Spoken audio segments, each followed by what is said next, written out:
There is a man on a ladder in the dark, 12 feet up, gray shirt, worn boots, hands that move like they were built for something larger than this.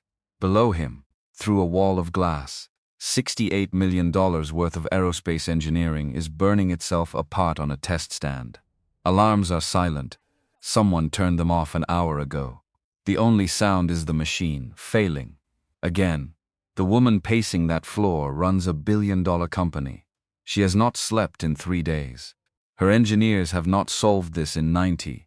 The man on the ladder has known the answer for 40 minutes. He is not an engineer. Not on paper. Not anymore. He is the man who empties the trash and fixes the vents and disappears into the infrastructure of a building full of people who never learned his name. His daughter needs surgery. He climbs down. The bolt wouldn't turn. Gary Mercer had been fighting it for 11 minutes. 11 minutes of his left forearm pressed flat against the ceiling duct, his right wrist cranked at the angle that had been slowly destroying his shoulder for 4 years, the wrench slipping with kindness. Slipping every third attempt because the previous maintenance crew had cross-threaded the housing and then apparently decided that was someone else's problem, which it now was. His. The HVAC unit for the 34th floor of the Whitfield Aerospace building hummed and rattled above his head like something inside it was trying to escape. He was 12 feet up on an A-frame ladder that had a slight wobble on the left leg, a wobble he'd shimmed with a folded piece of cardboard from the supply closet, a fix that was perfectly safe and that he absolutely would not want anyone from facilities management to see. The fluorescent lights in the corridor outside the lab ran in a long pale strip below him. From up here through the interior glass wall, he could see the entire R&D floor laid out like a diagram. Expensive equipment, clean lines, the kind of organized precision that costs money to maintain. He knew this floor. He knew every floor. 4 years of knowing every floor. The bolt turned. Finally, he repositioned with kindness, felt the satisfying give of metal against metal, and continued working with the automatic efficiency of someone who had done this 10,000 times and stopped thinking about it 8,000 times ago. His hands knew what to do. His hands had always known what to do. The problem was that nobody in this building would ever know that the hands currently tightening a bolt on a hospital-grade age diffuser had once filed 17 patents, 3 of which were still generating revenue for a company whose name, Gary Mercer, no longer said out loud if he could help it. His lower back sent a specific, targeted pulse of pain up his spine.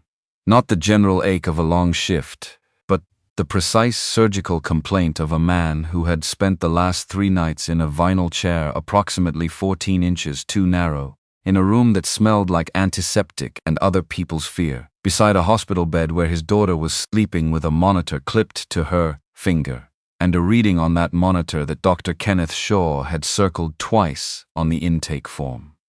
Ventricular septal defect, a hole in the heart, not a metaphor, an actual hole. Dr. Shaw had explained it with the careful efficiency of a man who delivered this particular speech often. The defect was moderate in size. The repair was straightforward, as cardiac surgeries went. The surgical team he used had a success rate that Gary could look up and would find genuinely reassuring, Dr. Shaw said, because he believed in informed patients and families. Then Dr. Shaw had explained the financial component. $50,000. Pre-authorization. Before scheduling. Because the repair required the specific surgical team, the specific equipment, the specific post-operative monitoring suite, and none of that was covered under the union health plan that Gary had selected specifically because it had the best coverage in the state of Washington. It covered a lot. It did not cover this. Gary had $412 in his checking account. He had $180 in savings. He had a 2009 pickup truck, worth maybe $4,000 if he found the right buyer, which he wouldn't, because he needed the truck to get to work. He had a daughter who was 19 years old and had a hole in her heart, and who had spent the last week pretending. She wasn't scared, so he wouldn't be scared, with kindness, which meant they were both sitting in that hospital room performing elaborate theater for each other, while the monitor beeped and Dr. Shaw's voice echoed in both their heads. Emily had said, Dad, I'm going to be fine. With the absolute certainty of a 19-year-old who had not yet learned that fine is not a given, who had not yet had the experience of watching a sure thing dissolve, of being absolutely right about something and losing anyway. Gary had said, I know. He had not said, I have 412. He tightened the last bolt, checked the seal. The rattling from the duct dropped in pitch and smoothed out. He ran his thumb along the housing edge, feeling for vibration. Clean. He pulled the rag from his belt loop, wiped the grease from his knuckles, and became aware, as he often did in quiet moments up on this ladder, of the noise below. Not quiet noise, not the usual low-level hum of engineers doing engineer things. This was the specific pressurized silence that happens when a room full of professionals realizes simultaneously that they are in serious trouble. He looked down through the glass. There were 7 of them clustered near the center of the lab, arranged in the loose, guilty formation of people who had been arguing for hours and were now just tired of arguing. 6 men and 1 woman. The woman was pacing. Would you treat them with kindness? She moved like someone who had decided long ago that stillness was a form of concession, and she had not made that concession in quite some time. Gary had seen Sandra Whitfield before. Everyone in the building had. She appeared on the internal communications, in the quarterly all-hands meetings, projected on screens in the cafeteria, occasionally in the elevator, where she stood with her phone in one hand and a coffee in the other, and looked through people rather than at them.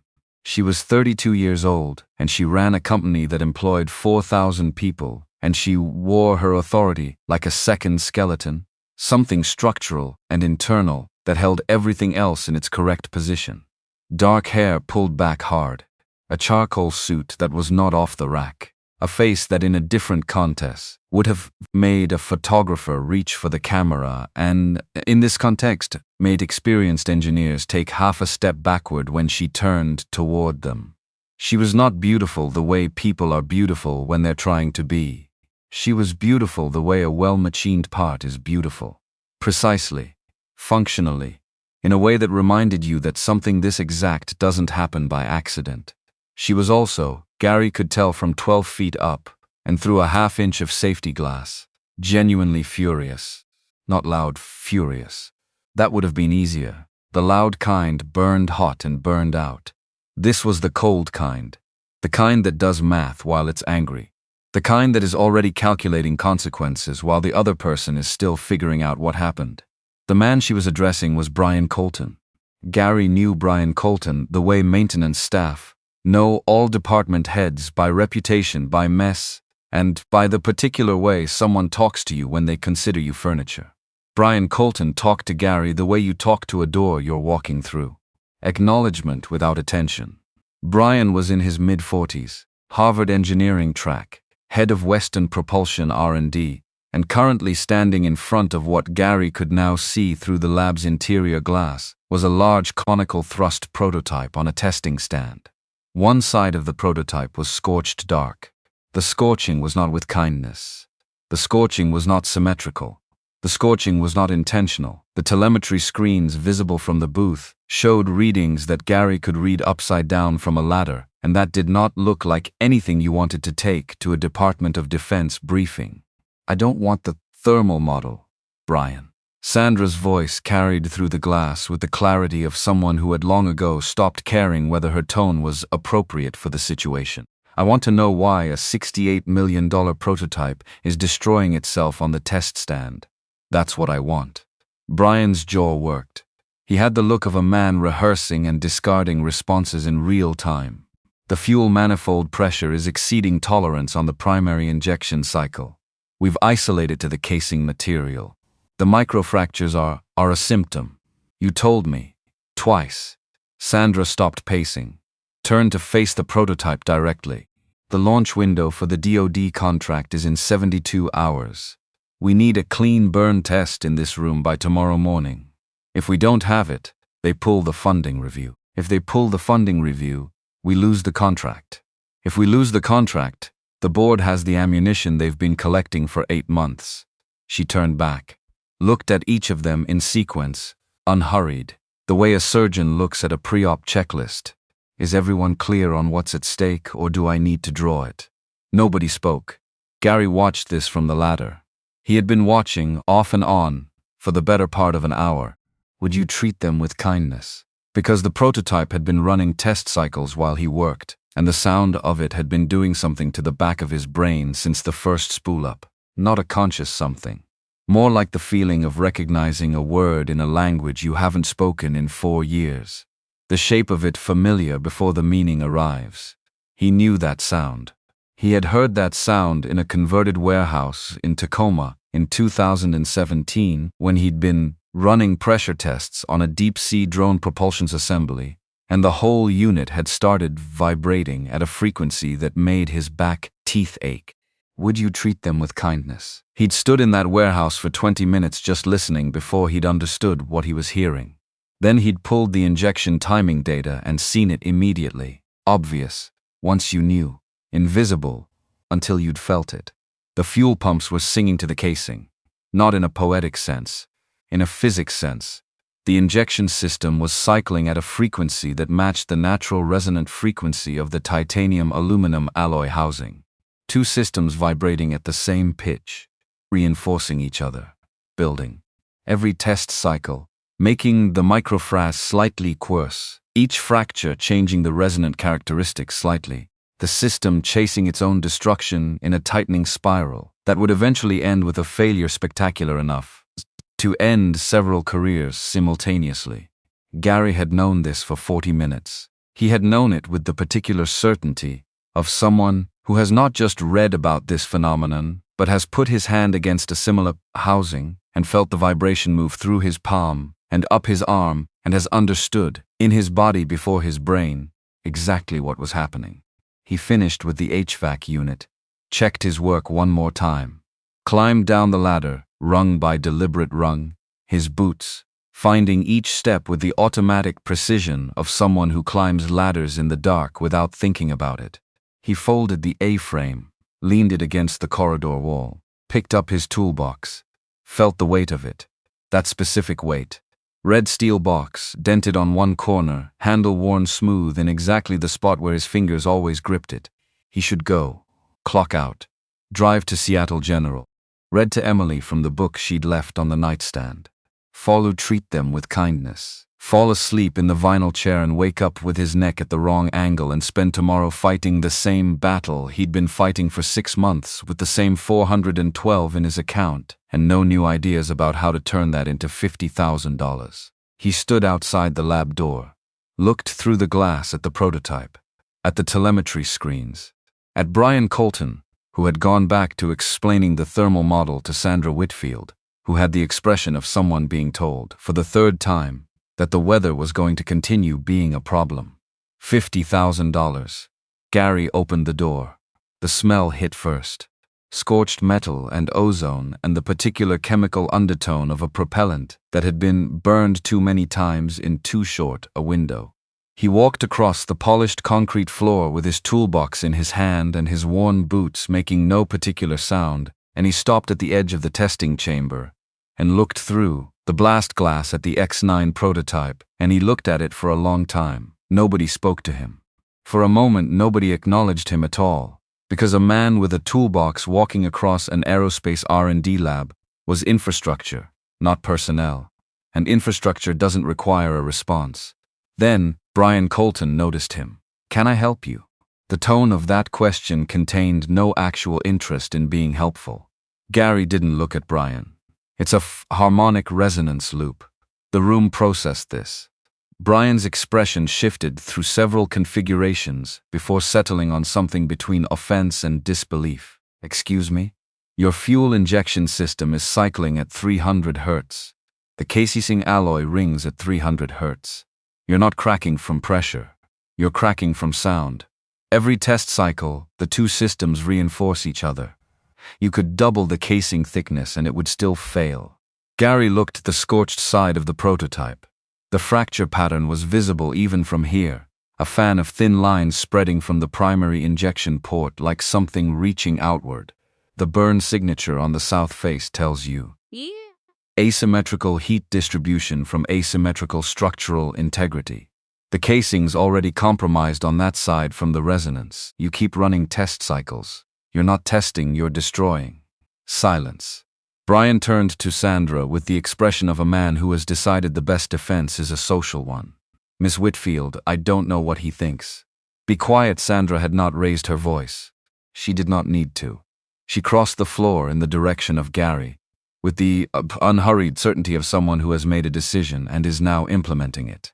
She stopped 6 feet from him, looked at him, not through him, at him, with the specific focus she'd been pointing at the telemetry screens, and at Brian Colton, the same measuring intensity applied now to a man in a gray work shirt, with a grease stain on his right forearm, and eyes that had gone without a full night of sleep for longer than was medically advisable. 300 hertz. She said it, flat. Not a question yet. The injection pump spec is on Colton's desk. 3rd page, I saw it yesterday when I was in there. Which was true. He had also known the number before he'd seen it, because titanium aluminum alloys in this thickness range ring at approximately 300 hertz, and he'd done that calculation in his head on the ladder without paper or screen or simulation software. The same way he'd once done it in a Tacoma warehouse, with his hand against a resonating hull plate. Sandra looked at him for a measured interval. Then she turned and looked at Brian.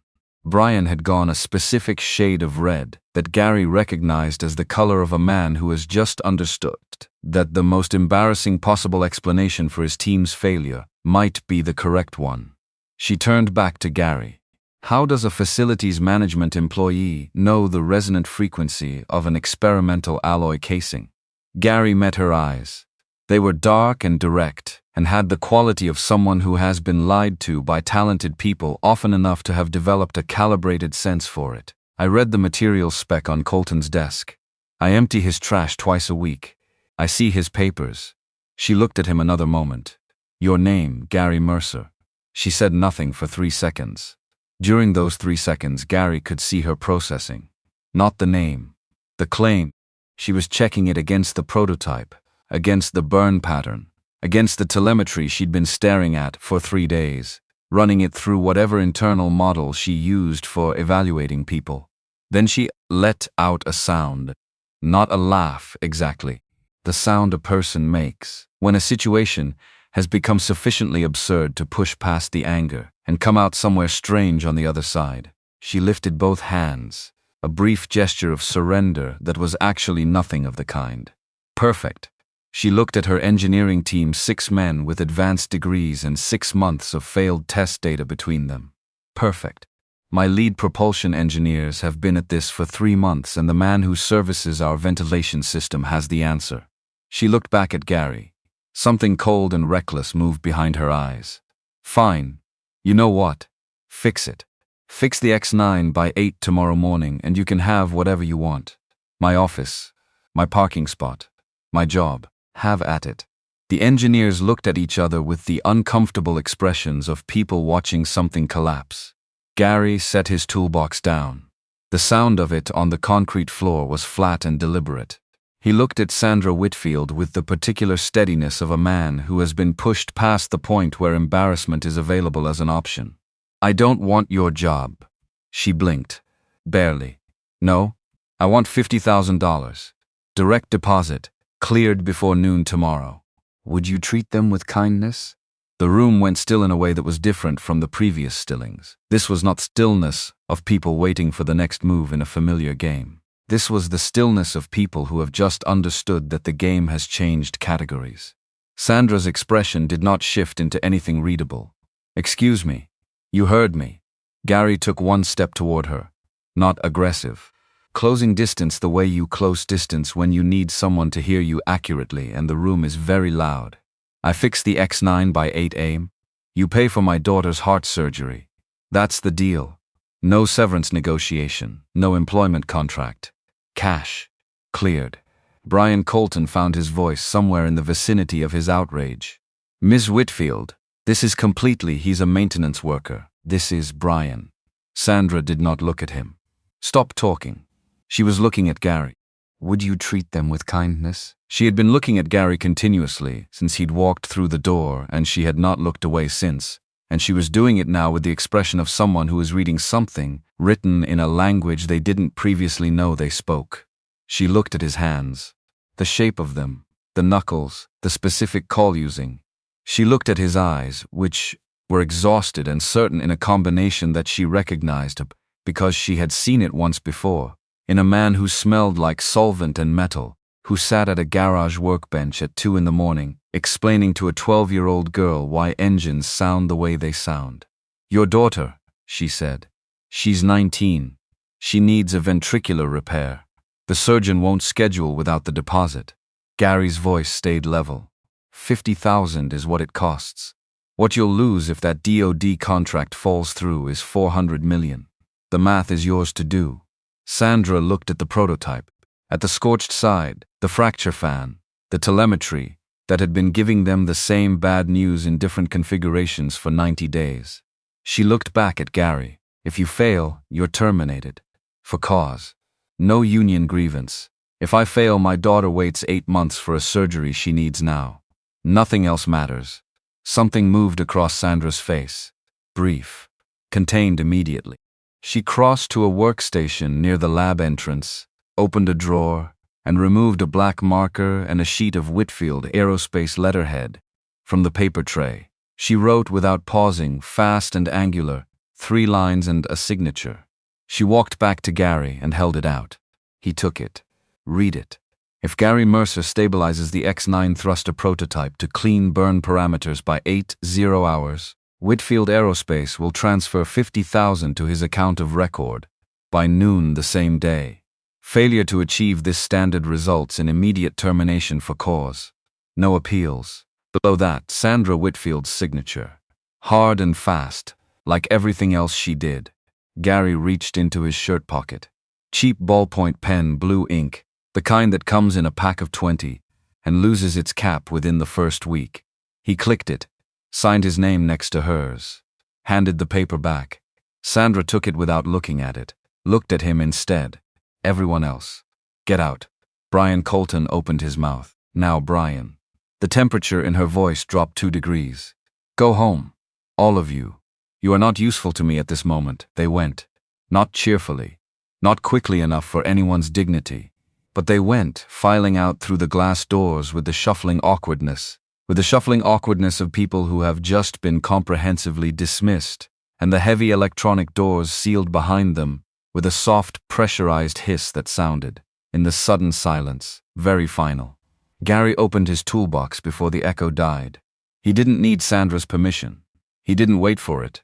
He walked directly to the blast chamber access panel, punched the override sequence, a code he'd memorized 3 months ago when he'd been called in at midnight to fix a coolant line, and the on-call engineer had given him the code because it was faster than waiting for a supervisor.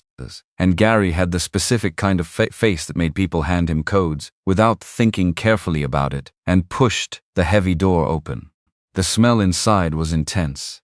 Burnt propellant and scorched metal, and the specific chemical note of titanium oxidizing at high temperature. He walked around the X9 counterclockwise, running his left hand along the casing as he went, not pressing, just touching, feeling. The south face was warm even now, the fracture lines visible as faint shadows under the workshop lighting. His fingers found the primary injection port housing and he stopped. Felt it, the very faint remaining vibration in the metal, ghost resonance, the harmonic equivalent of an echo. The machine still ringing, very quietly from the last test cycle. He crouched down and looked at the mounting brackets for the fuel injection manifold. "You're going to hit it with a wrench." Sandra's voice, kindness, came from the doorway. She was leaning against the frame, arms crossed, watching him with an expression he couldn't read from this angle. "I'm going to decouple the injection manifold from the casing mounting brackets and insert a dampening layer between them. Then I'm going to rewrite the injection timing sequence so the fuel pumps fire in a staggered pattern instead of simultaneously. Break the resonance mechanically and computationally." He stood up. The sound frequency stays the same. The casing stops receiving it as a standing wave. Silence from the doorway. "That's going to create an asymmetrical burn in the initial ignition phase," she said. Not a criticism, an observation, a real one. from someone who had actually parsed the implication. Gary looked at her, straight on, for the first time without anything between them. In a different context, he might have registered more carefully how she looked, the particular sharpness of that face, the way she held her weight, the quality of attention she brought to everything she looked at. In this context, he registered that she had understood his approach correctly and immediately and was asking a real technical question. For the first 30 seconds of spool-up, yes, symmetrical burn while the system is below operating temperature. Once the chamber hits nominal pressure, the thermal expansion of the casing shifts its resonant frequency up by about 12 Hz. At that point, the code phases the pumps back to synchronous firing. The machine runs clean from that point forward. 30 seconds is a long time for asymmetrical burn. 30 seconds is survivable with the right dampening on the injection mounts. The casing fractures are on the south face. The dampeners will reduce the vibration transfer before the thermal shift kicks in. He looked at the south face of the machine. You've got to survive the first 30 seconds. That's the whole problem. She was quiet for a moment. Gary was already back on the ground on his back, sliding under the thruster chassis with his ratchet. The concrete was cold through his shirt. He could hear Sandra move into the room, hear the sound of her heels on the floor as she positioned herself where she could see. "What do you need?" she said, not a question with a question mark. A question with a purpose. Half-inch socket. It's in the top tray of the box. He felt the familiar resistance of a bolt that had been in place too long. And I need access to the injection system software terminal. The one in the control booth. A pause. Colton has that terminal locked. You have master override. Another pause. Shorter. Yes. Then I need your master override. He heard her walk to the toolbox. Heard the tray slide. Felt the socket placed into his outstretched hand with a precision that suggested she had found it immediately and had not fumbled. He fit the socket to the ratchet and began working the first mounting bolt. He did not say thank you. She did not seem to expect it. Gary worked. This is the thing about real work. Not the performance of work, not the signaling of effort, but the actual engagement of a trained mind with a physical problem. It has a quality of disappearance. The person doing it stops existing as a social creature and becomes something else, becomes the work itself. Gary had always been like this, even as a child according to his mother. Even before he knew what the work was going to be, he would fix things. He would find broken things and sit with them until they weren't broken anymore. Not because anyone asked him to, but because a broken thing is a question, and Gary Mercer could not leave a question alone. 4 years of maintenance had not taken this from him. The work was smaller HVAC units, coolant lines, access panels, plumbing on the floors where the engineers lived, but the quality of the engagement was the same. He brought the same attention to a cross-threaded bolt as he had once brought to a variable flow valve design that had taken him 7 months and that had worked, functionally and elegantly, in a way he was still quietly proud of. The pride was quieter now. Much quieter, but it was there. He stripped the mounting brackets down to the base plates, separating the injection manifold from the casing contact points. In the scrap bins along the far wall, the detritus of 3 months of failed experiments, material that Brian Colton's team had discarded as unusable. He found what he was looking for. High-density silicone composite sheets. The same material Gary had used in the Tacoma warehouse, cut into gaskets for a deep-sea drone that had eventually worked exactly as he'd designed it to work. Right up until the moment, Crestline Systems lawyers had explained to a federal court that the design had never been his to begin with. He carried the silicone sheets back to the prototype and began cutting. No template. The dimensions were in his head. His hands followed them with kindness. His hands followed the angles with a precision that did not require measurement because he was not guessing, he was reproducing a calculation that already existed, fully formed, in 3-dimensional space inside his skull. At some point, Sandra stopped standing and sat down on an equipment case near the south wall. Gary was aware of this the way he was aware of the room temperature and the sound of the ventilation system peripherally, constantly, without focusing on it. He worked for 2 hours without stopping. His knuckles bled twice. He wiped the blood on his pants and kept going. The silicone gaskets went in between the manifold and the mounting brackets, layer by careful layer, each one cut to fit the specific interface, isolating the vibration source from the casing contact points. It was not glamorous. It was not the kind of work you photograph for a company brochure. It was the kind of work that either functions or doesn't. And in that binary, there is a clarity that Gary had always found more comfortable than the performances required by conference rooms and presentations in the theater of engineering management. He crawled out from under the machine at a few minutes past 2 in the morning. His back had graduated from complaint to something closer to a sustained protest. His arms were shaking very slightly. The specific tremor of muscles that have been worked past their comfortable range and are now negotiating. He sat against the concrete pillar near the south wall and closed his eyes. Just for a minute. Emily's face, pale, the monitor line, Dr. Shaw circling numbers on a form, the vinyl chair, the smell of antiseptic, $50,000, dark roast, Sandra's voice close, from the break room on 32. It's actual coffee. Not whatever comes out of the machine on this floor.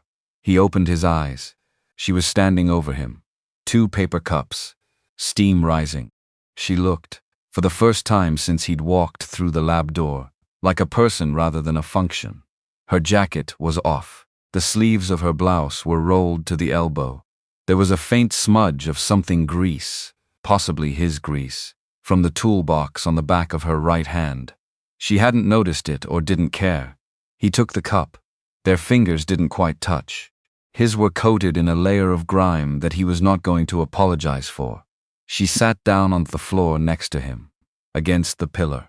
Not on a stool, not on the equipment case, on the actual floor, in the actual dust, without apparent concern for the suit that he was fairly sure cost more than his monthly rent. She held her cup in both hands and looked at the prototype. They sat like that for a while. The silence between them was different from the silence of earlier in the evening. Earlier, it had been the silence of 2 people in opposing positions. Now it was something else. The silence of shared exhaustion and proximity, and the particular intimacy of having been the only 2 people in a room for a long time. Gary stared at the machine, at the dampeners he'd fitted, at the south face with its fracture fan. Tomorrow morning, he would know if he'd been right. Right now, he was just a man on a concrete floor at 2 in the morning with bad coffee and a back that was composing a formal complaint. You know the resonant frequency of experimental alloys. Sandra said it to the room rather than to him. You know the override code for the blast chamber. You read injection specifications from engineering desks. She paused. Who are you, Gary Mercer? He took a sip of coffee. It was actually much better than the machine on this floor. Tonight, I'm the person fixing your machine. She looked at him sideways. Not hostile. Something quieter. I looked up your employee file before I came down. Facilities management, 4 years. Before that, nothing. The system shows a gap. Employment gaps happen. Not like this one. You came into this building from nowhere. No previous employer listed. No references. Just a union card and a health plan enrollment form. She looked back at the prototype. I've hired enough engineers to know what an engineering mind looks like when it's working. You've been solving a problem in your head for the last 2 hours that 3 of my MIT credentialed people couldn't solve in 90 days. She paused. That doesn't come from reading someone else's spec sheet. Gary looked at the coffee cup. At the cup rather than at her, because looking at her directly right now felt like a decision with consequences. He didn't want to evaluate at 2 in the morning on a concrete floor with his hands shaking. Before this job, I was at a company called Crestline Systems. As a designer, I left under circumstances. He paused, found the right word. Contested. She was quiet for a moment. Contested, they filed a patent claim on work I'd done. Variable flow valve design. I sued to establish prior art. They had better lawyers and more money, and they waited until I couldn't afford to keep fighting, and then the court sided with them. He looked at the wall. I declared bankruptcy 2 years later.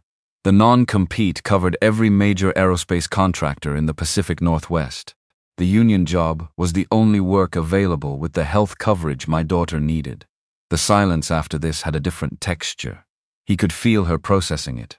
Not with the treat them with kindness. Not with the quick computational intelligence she'd been applying the technical problem. But with something slower. Something that looked, from the outside, like recognition. My father built this company in a garage in Renton. Her voice had changed register. A lower. Stripped of the CEO timber. He was an engineer, a real one. Hands first, everything else second. When I was 12, I used to sit on an overturned milk crate in that garage and watch him work, and ask him questions until he gave in and started explaining things. He smelled, she paused, like solvent, like metal, like that. She nodded toward his hands. Not cruelly. Something else. He died when I was 26.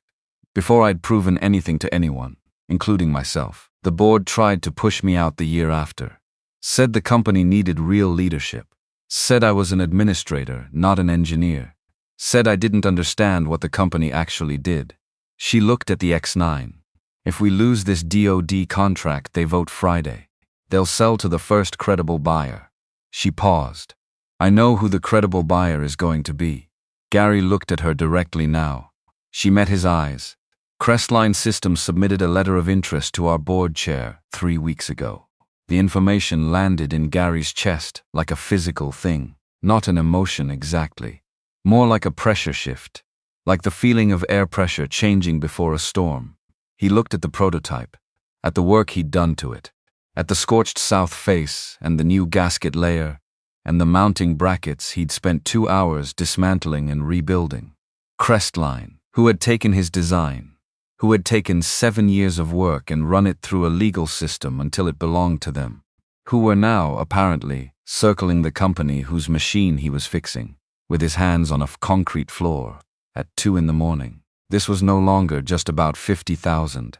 He set his coffee cup down, pushed himself up off the floor, his joints announcing their opinions at volume, picked up his ratchet. I need to write the injection timing code, he said. The software terminal in the control booth. I'll need your override. Sandra stood. She didn't brush off the dust from her clothes. She picked up her coffee, walked to the control booth and held the door. When Gary was through, she moved to the main terminal, entered her master credentials without ceremony, and stepped back. All yours, she said. Gary sat down in the operator's chair. The terminal's screen filled with the propulsion control interface. He looked at it for one moment. The last time he had sat at a terminal like this, with a software problem like this, he had been at Crestline Systems, and the work treat them with kindness, and the work he had done that day had eventually been used against him in federal court as evidence that the design was too sophisticated to have originated with a man who had no degree from an institution they could point to and no corporate mentor they could name. He put his hands on the keyboard. His fingers were slow for the first 2 minutes, rusty. Not forgetting, never forgetting, but the reflex of it having been dormant long enough that it needed a moment to restart. Like an engine that's been sitting. Like a machine that knows how to work but needs to remember that it still can. Then it came back. It came back the way things come back when they were never actually gone, only waiting. His fingers moved across the keys, and the code took shape on the screen. Injection timing sequence offset by precise milliseconds. The pump firing pattern deliberately irregular, in a way that looked, to someone without context, like a mistake. But it wasn't a mistake. It was a calculated disruption. A specifically designed arrhythmia that would prevent the system from settling into the resonant frequency that had been destroying it. 30 seconds of controlled chaos, and then the code would read the chamber pressure, confirm the thermal expansion threshold, and phase the pumps back to synchronous firing. He wrote for 90 minutes. Sandra stood behind the chair for most of it. Not hovering. Present. Occasionally she asked her questions. Real questions, technical questions, questions that told him she had a working understanding of propulsion architecture that was more than administrative. He answered them the same way he'd answered the one about asymmetrical burn. Directly. Without softening. She had asked a real question and deserved a real answer. At one point she said quietly, "You're designing around the flaws instead of eliminating them." Gary didn't stop typing. You can't eliminate flaws in metal. Metal is imperfect. Every alloy has resonant properties, thermal expansion behaviors, grain boundaries, inclusions. The simulations don't model those because the simulations assume perfect materials. He hit a key sequence. Real engineering is working with what the material actually is, not what the spec says it should be. She was quiet behind him for a long time. At 6:00 in the morning, he typed the last line. Hit compile. The system processed for 40 seconds and returned clean. No errors. He ran the simulation twice. The model showed exactly what he'd predicted: asymmetrical burn in the initial phase, thermal threshold at 28 seconds, pump synchronization at 31 seconds, clean sustained burn from that point through the end of the modeled cycle. He sat back, looked at the screen. His eyes felt like they were made of sand. Done, he said. Sandra was already at the intercom. Hot fire test. We need to clear the floor.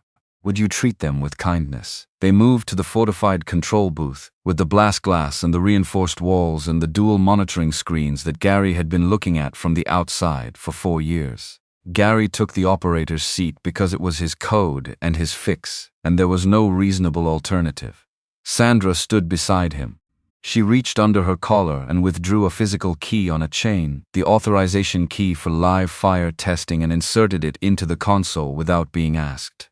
Gary ran the pre-ignition checklist: fuel lines, igniter system, pressure seals, vibration sensors. He ran it from memory. He didn't rush it. Firing in 3, he said. 2, 1. He pushed the throttle lever forward.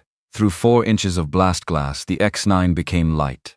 Not fire the way fire looks in movies, something more fundamental than that. A column of organized force, directed and controlled, blue-white at the core, and expanding outward into the test chamber, with a sound that came through the soundproofing and the ear defenders as a physical pressure against Gary's chest. More felt than heard. More presence than noise. 10 seconds. The vibration sensors spiked. He watched them. Yellow. Climbing. 15. He felt Sandra's hand grip the edge of the console beside him. Not touching him, gripping the console, the same impulse. The need to hold something solid. 20. The south face sensors. This was where every previous test had broken. This was the threshold. He watched the numbers. 25. The dampeners were absorbing. The vibration numbers were high, but they were not climbing. They were holding. 30. The chamber pressure hit nominal. On the screen, his code read the pressure signal and executed the phase synchronization. The pump pattern shifted. The asymmetrical burn resolved. The vibration sensors dropped. Flatlined. The thrust output climbed past 90%. Past 100. Past 102. Held at 104% with a steadiness that made Gary understand, for the first time in approximately 45 seconds, that he had been holding his breath. He let it out. Chamber pressure nominal, he said. Vibration minimal. Thrust output 104, it's stable. He looked at the data streams. It's holding. Sandra made a sound beside him, not a word. A small exhaled sound. The pressure release of someone who has been holding something for much longer than 45 seconds. He looked at her. She was staring through the blast glass at the blue fire, at the column of controlled force that her company needed and that had been unavailable to it for 90 days, and that was now, at 6:22 in the morning, exactly what it was supposed to be. She turned and looked at him. Her eyes were bright from the monitor light and from something else. Not relief exactly. Something past relief. The particular expression of someone who has just watched an impossible thing happen and is still recalibrating around it. Gary reached over and pulled the throttle back. The fire died. The test chamber filled with cooling smoke. The telemetry held its last readings on the screen. 104%. Sustained. Clean. The heavy silence of the lab returned. Larger than before, somehow. Weighted with everything that silence meant. Gary looked at his hands, still dirty, still shaking, slightly. The grease under his nails. $50,000. He pulled out his phone. The banking app showed the notification before he had fully registered that it was there. Incoming wire transfer. Whitfield Aerospace. 50,000. Status. Cleared. He stared at the number. Felt the pressure in his chest, the 6-month pressure, the 412 pressure, the vinyl chair pressure crack. Not disappear. Crack. The way ice cracks before it moves. He pressed his lips together and did not close his eyes, because he was not going to do that in front of her, but it was close. He put the phone back in his pocket, stood up, picked up his ratchet from the console edge. "Deal's done," he said. Sandra was still looking at him. "Gary." He stopped. "I told you, in this room 6 hours ago." She paused, chose her words with the precision she brought to everything. "I told you that if you fixed this, you could have whatever you wanted. You paid me what I asked for. That's not what I'm talking about." She was watching him with the same measuring attention she'd applied to the prototype, to the telemetry, to the code on the screen. "Crestline Systems has a letter of intent on file with my board. They want to buy this company. What they want is the DoD contract and the manufacturing infrastructure and the research pipeline." She paused. "What they don't know yet is that the man who just saved that contract spent 4 years cleaning their competitors' floors because they stole everything he'd built." Gary looked at her. The morning light, pale and preliminary, was beginning to move through the high windows above the test chamber. Seattle gray. The specific gray of a Pacific Northwest dawn that has not decided yet whether it intends to be anything else. "I have a board meeting in 3 hours, San said. "I'm going to walk in there with this telemetry data, and I'm going to make several announcements." She held his gaze. "One of those announcements involves you. But I need to know before I do whether you have any interest in this. In staying. In building something in this building that is actually yours." A pause. "Or whether you want to walk out of here with $50,000 and a clean exit." Gary looked at the test chamber. At the X9 prototype with its new gaskets and its rewritten code, still warm from the burn, faint heat shimmer rising from the south face. At the fracture lines that were stabilized now. That would need reinforcement, proper repair, real metallurgical work but stabilized. He looked at Sandra Whitfield, 32 years old, standing in a wrinkled blouse at 6:30 in the morning, with grease on the back of her hand, and the composure of someone who has decided that whatever comes next, she is going to be the one walking toward it rather than away. He thought about Crestline Systems, about Edward Crane. Would you treat them with kindness? With a backdated timestamp and a courtroom where the lawyer who cost more had won, and Gary had sat outside afterward in his car for 20 minutes before driving home to a daughter who was 10 years old at the time and who had asked him, when he came through the door, if he was okay. He had said yes. Because she was 10. Because what else do you say? She was 19 now. She had a hole in her heart that was going to be repaired in approximately 22 hours by Dr. Kenneth Shaw. Because Gary Mercer had walked through a lab door with a toolbox and a specific kind of desperation, and had been for once in exactly the right place. He reached into his shirt pocket, found the cheap blue ballpoint pen, clicked it once. "Tell me what you're announcing," he said, "and then I'll tell you whether I'm in." Sandra almost smiled. It was a small thing. The beginning of something that, in a different moment, under different fluorescent lights, might have been mistaken for warmth. "Go see your daughter first," she said. "Come back tonight. I'll have the details." He clicked the pen closed, picked up his toolbox, walked to the door. "Would you treat them with kindness?" Behind him, Sandra Whitfield stood alone in the control booth of her father's company, at the beginning of a morning that had not yet decided what it was going to be, looking at telemetry data that told one story and thinking about a man with grease under his nails who told a completely different one. Gary Mercer walked out of the Whitfield Aerospace building at 6:47 in the morning into the particular cold of a Seattle dawn. His back hurt. His hands were dirty. His phone showed 50,000 in an account that had contained 412. 12 hours ago. He stood on the sidewalk for a moment, looked up at the building. 50 floors of glass and steel reflecting a sky that was turning, slowly, from gray to something approaching blue. Then he walked to his truck and drove to Seattle General to sit beside his daughter, who was 19 years old, and had a hole in her heart that was going to be fixed, and who would ask him when he walked in if he was okay. This time, He thought he might tell her the truth. Kindness. Brian Colton arrived at 7:31 in the morning with a briefcase and the expression of a man who has rehearsed a very specific speech and is looking forward to delivering it. He came through the lab doors with 2 junior engineers trailing behind him, at the careful distance of people who have learned that proximity to Brian Colton during a bad moment is professionally hazardous. He was wearing a fresh shirt, tie, already knotted. The specific presentation of someone who had gone home, slept for 4 hours, showered, and returned prepared to manage a narrative. The briefcase was unnecessary. Brian Colton did not need a briefcase for anything that was going to happen on the 34th floor of this building today. But the briefcase said, "I am a senior person in this organization and I arrived here intentionally." He stopped walking. The X9 was still on the stand, not in pieces, not on fire, not giving off the particular combination of smells that had characterized every previous failed test cycle. It was sitting on the stand with the quiet authority of machinery that has recently done exactly what it was designed to do, the south face faintly warm, the titanium casing showing the dark patina of a successful burn. The telemetry screens in the control booth were still displaying the final readings from the 6/22 test. 104% thrust output. Vibration sensors flatlined. Sustained burn confirmed. Brian looked at the screens, at the machine, at the screens again. His briefcase handle creaked as his grip tightened. Sandra walked out of the control booth. She had changed her blouse. Not gone home and come back.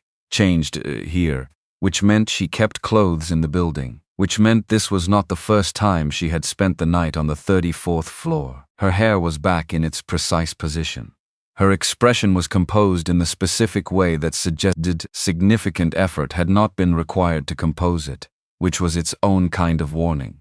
Gary was behind her, still in his gray work shirt, which no longer bore a patch, because he'd removed it while sitting in his truck at 6:58 this morning, before driving to the hospital.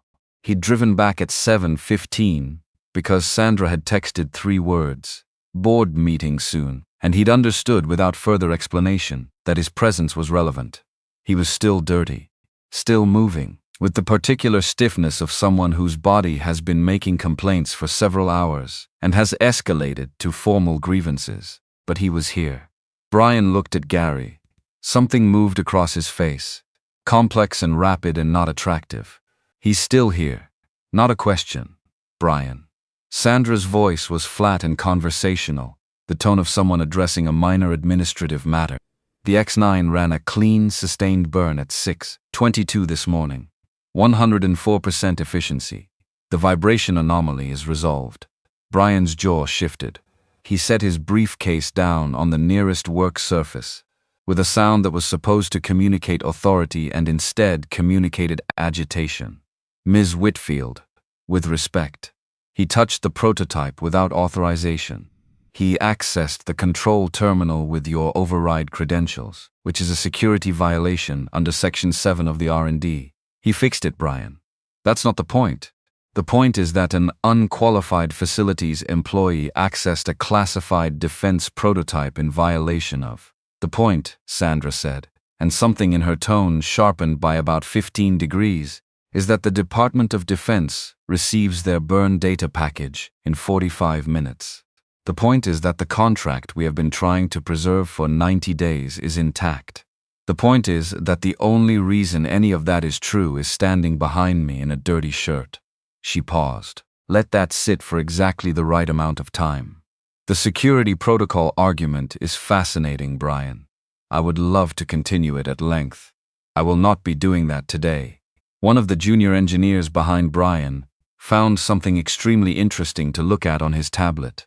Brian pulled himself to his full height, which was considerable, and tried the expression he used in budget negotiations, the one that said he had information you needed and was deciding whether to give it to you. The board needs to know about this. What happened here last night is a material event. If the DoD finds out that the test was run by a maintenance worker using bypassed security credentials, they could. They could what? Gary's voice came from directly behind Sandra. Not loud, not aggressive, The way certain still things are still not because nothing is happening inside them, but because everything inside them is very controlled. Walk me through that. The machine works. The data is clean. The burn was real. He stepped up beside Sandra. Not in front. Beside. What exactly is the DoD going to object to about a successful test? Brian looked at him with the specific expression of a man who has never before had to address someone in a gray maintenance shirt as an equal, and is finding the experience physically uncomfortable. You don't have clearance to be in this room. You don't have clearance to have touched that prototype. The test results could be legally challenged on the basis of unauthorized. Then challenge them. Gary's voice stayed level. File the paperwork. Explain to the Department of Defense that you want to invalidate a successful burn test because the person who you fixed your resonance problem didn't have the right badge color. He looked at Brian steadily. I'll wait.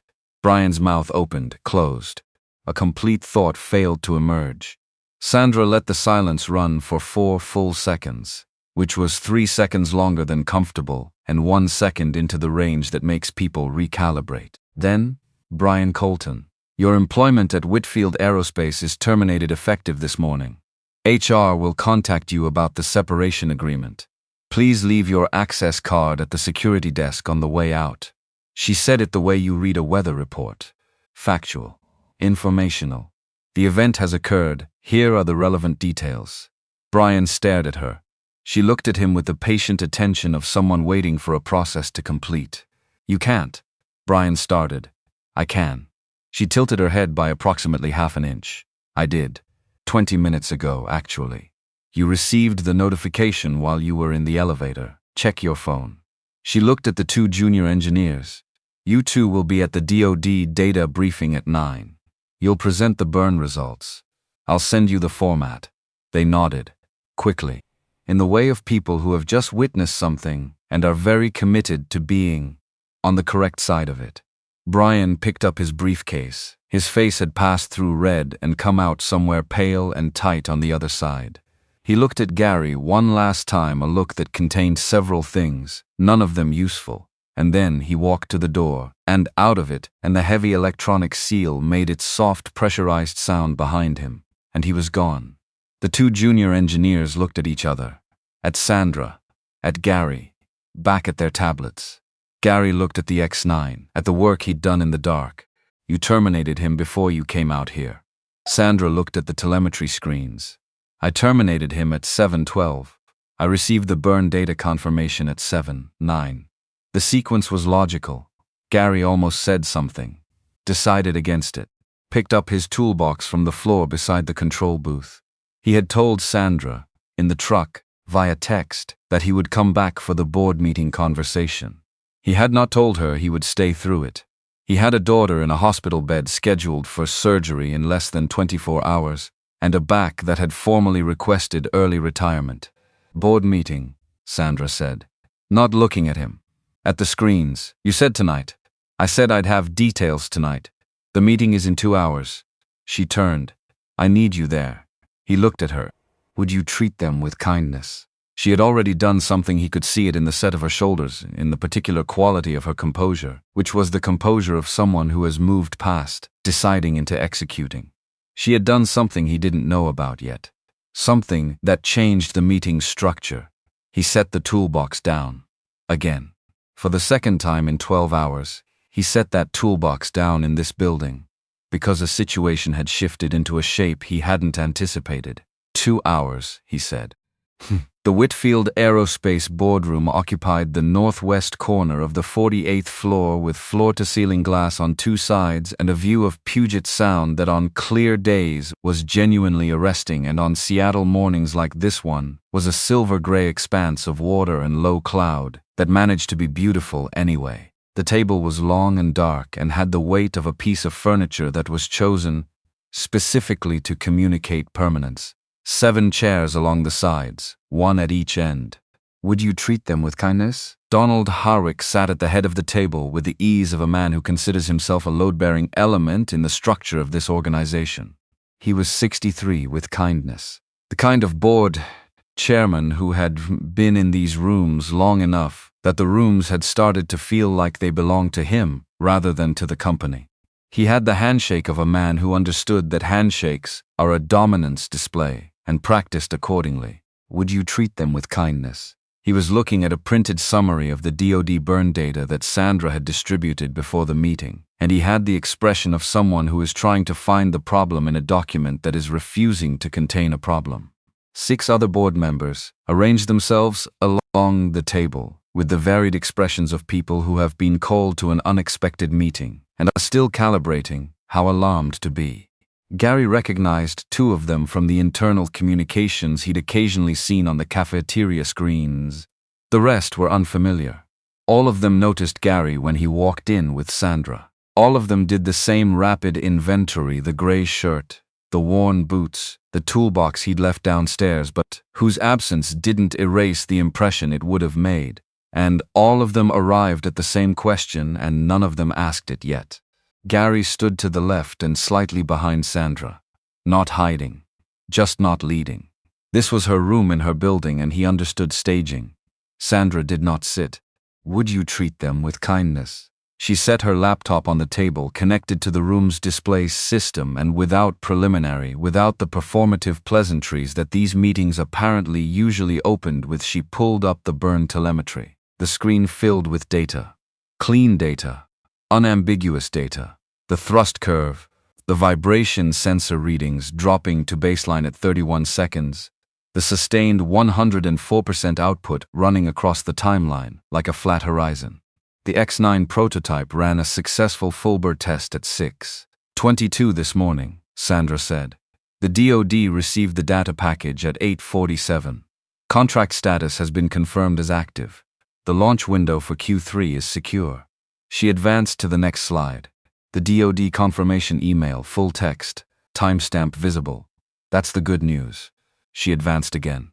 The resonance issue that has been preventing a clean burn for 90 days was resolved last night by a targeted mechanical intervention: siliconed composite dampening gaskets installed between the injection manifold and casing mounts, and a complete rewrite of the injection timing sequence. The fix took approximately 8 hours. The materials cost was under $30. She let that number sit in the room. $30. In a room full of people who had been watching $68 million fail to function for 3 months. Brian Colton has been terminated. The engineering team will be restructured under new leadership, beginning immediately. Donald lowered the printed summary. Sloan. He stopped, corrected himself. Sandra. The contract confirmation is welcome news. The restructuring is a conversation we should. I'm not finished. Sandra advanced to the next slide. A personnel file. Gary recognized it because it was his photograph from the employee intake form. His name. And below the current position: facilities management, Whitfield Aerospace, the prior work history that Sandra had apparently located from sources that were not his Whitfield employee record, because the Whitfield record showed nothing. This version showed everything. Crestline Systems. Lead propulsion designer. Patent filings, 7 of them, spanning 2015 through 2018. The variable flow valve. The pressure regulation system. The deep-sea drone propulsion assembly. 7 years of work, annotated and sourced, spread across a boardroom screen in a building where he had been emptying trash cans for 4 years. Gary looked at the screen for a moment, then looked at the table instead. Gary Mercer, Sandra said, was Crestline Systems' lead design engineer until 2019. He filed 17 patents during his tenure. In 2019, Crestline initiated litigation claiming that the variable flow valve design patent, US $8,847,000. Would you treat them with kindness? 392 had been developed using proprietary Crestline resources and therefore belonged to the company. Mr. Mercer filed for prior art determination. Crestline's legal team filed 47 motions over 18 months. He ran out of resources to continue the fight. The court sided with Crestline. She paused. He has been working in this building's facilities department for 4 years. The room was quiet in the way rooms go quiet when something true has been said in them. Donald Harwick looked at Gary with the expression of a man doing rapid math, and he fixed the X9. He diagnosed the problem in under an hour. He implemented the fix in 8. He wrote the injection timing code from memory, without simulation software, without reference materials, in approximately 90 minutes. Sandra closed the personnel file slide. Crestline Systems, which benefited from Mr. Mercer's work for 4 years, before taking it from him through litigation, submitted a letter of intent to this board 3 weeks ago. $2.3 billion, all-cash acquisition offer. You received it, Donald. You haven't brought it to a full board vote yet, but you've discussed it with at least 4 members of this board individually, which I know because 2 of those 4 told me. Donald did not move. He was very still in the way of a man who is deciding how to respond to a trap he has just realized he's already inside. I'm going to make 3 announcements, Sandra continued. First, I am creating a new division within Whitfield Aerospace, Advanced Experimental Systems. The division will operate with a dedicated R&D budget, a direct reporting line to the CEO's office, and independence from the existing engineering management structure. Gary Mercer will lead it. She looked at Gary for exactly half a second, just enough. Second, Whitfield Aerospace's legal department, in conjunction with a private forensic accounting team we have retained, has been conducting a 6-week investigation into the circumstances of the Crestline patent litigation. That investigation has produced documentation that we believe constitutes material evidence of fraud in the original patent filing. She advanced to the next slide. Third, this board will vote today on the Crestline acquisition offer. My recommendation is no. Donald placed both palms flat on the table. Slowly. The way you put things down when you're being careful not to throw them. Sandra. His voice had dropped a register and picked up a texture that wasn't quite a threat but was adjacent to one. You cannot create a senior executive position for a facilities employee without a board review. You cannot unilaterally commit the company to litigation against a potential acquisition partner, and you absolutely cannot. I'm not asking for permission, Donald. I'm making announcements. Sandra closed the laptop, looked at him directly. You've been managing toward this acquisition for 8 months. I know that because the pattern of your votes, your communications, and your individual board conversations is consistent with a single objective. The Crestline offer goes through. Whitfield gets absorbed. The engineering assets and the DoD contract go to Edward Crane's portfolio, and this company stops existing as an independent entity. She paused. My father built this company. I watched him do it. I am not going to sit in his boardroom and vote to give it to the man who stole his best engineer's life's work and used it to compete against us for federal contracts. The room was very still. Gary looked at the window. The Puget Sound was flat and gray and enormous. He thought about the Crestline litigation, about the conference room where he'd sat with his second lawyer, the cheaper one. Would you treat them with kindness? After the first one had explained that continued representation required a retainer he couldn't produce, and been told that the opposing counsel's filing rate had effectively made the case economically unwinnable regardless of merit. He thought about driving home from that meeting, about the specific quality of the silence in the truck. Donald leaned back, looked at Sandra, looked at Gary, returned to Sandra. You said documentation. What documentation? Sandra opened the laptop again. Advanced 3 slides. Timothy Marsh, former GS-13 patent examiner, U.S. Patent and Trademark Office, retired 2021. He processed the Crestline patent application for the variable flow valve in 2019. She clicked. A bank record appeared on the screen. $42,000 transferred to a personal account registered to Timothy Marsh from a shell company.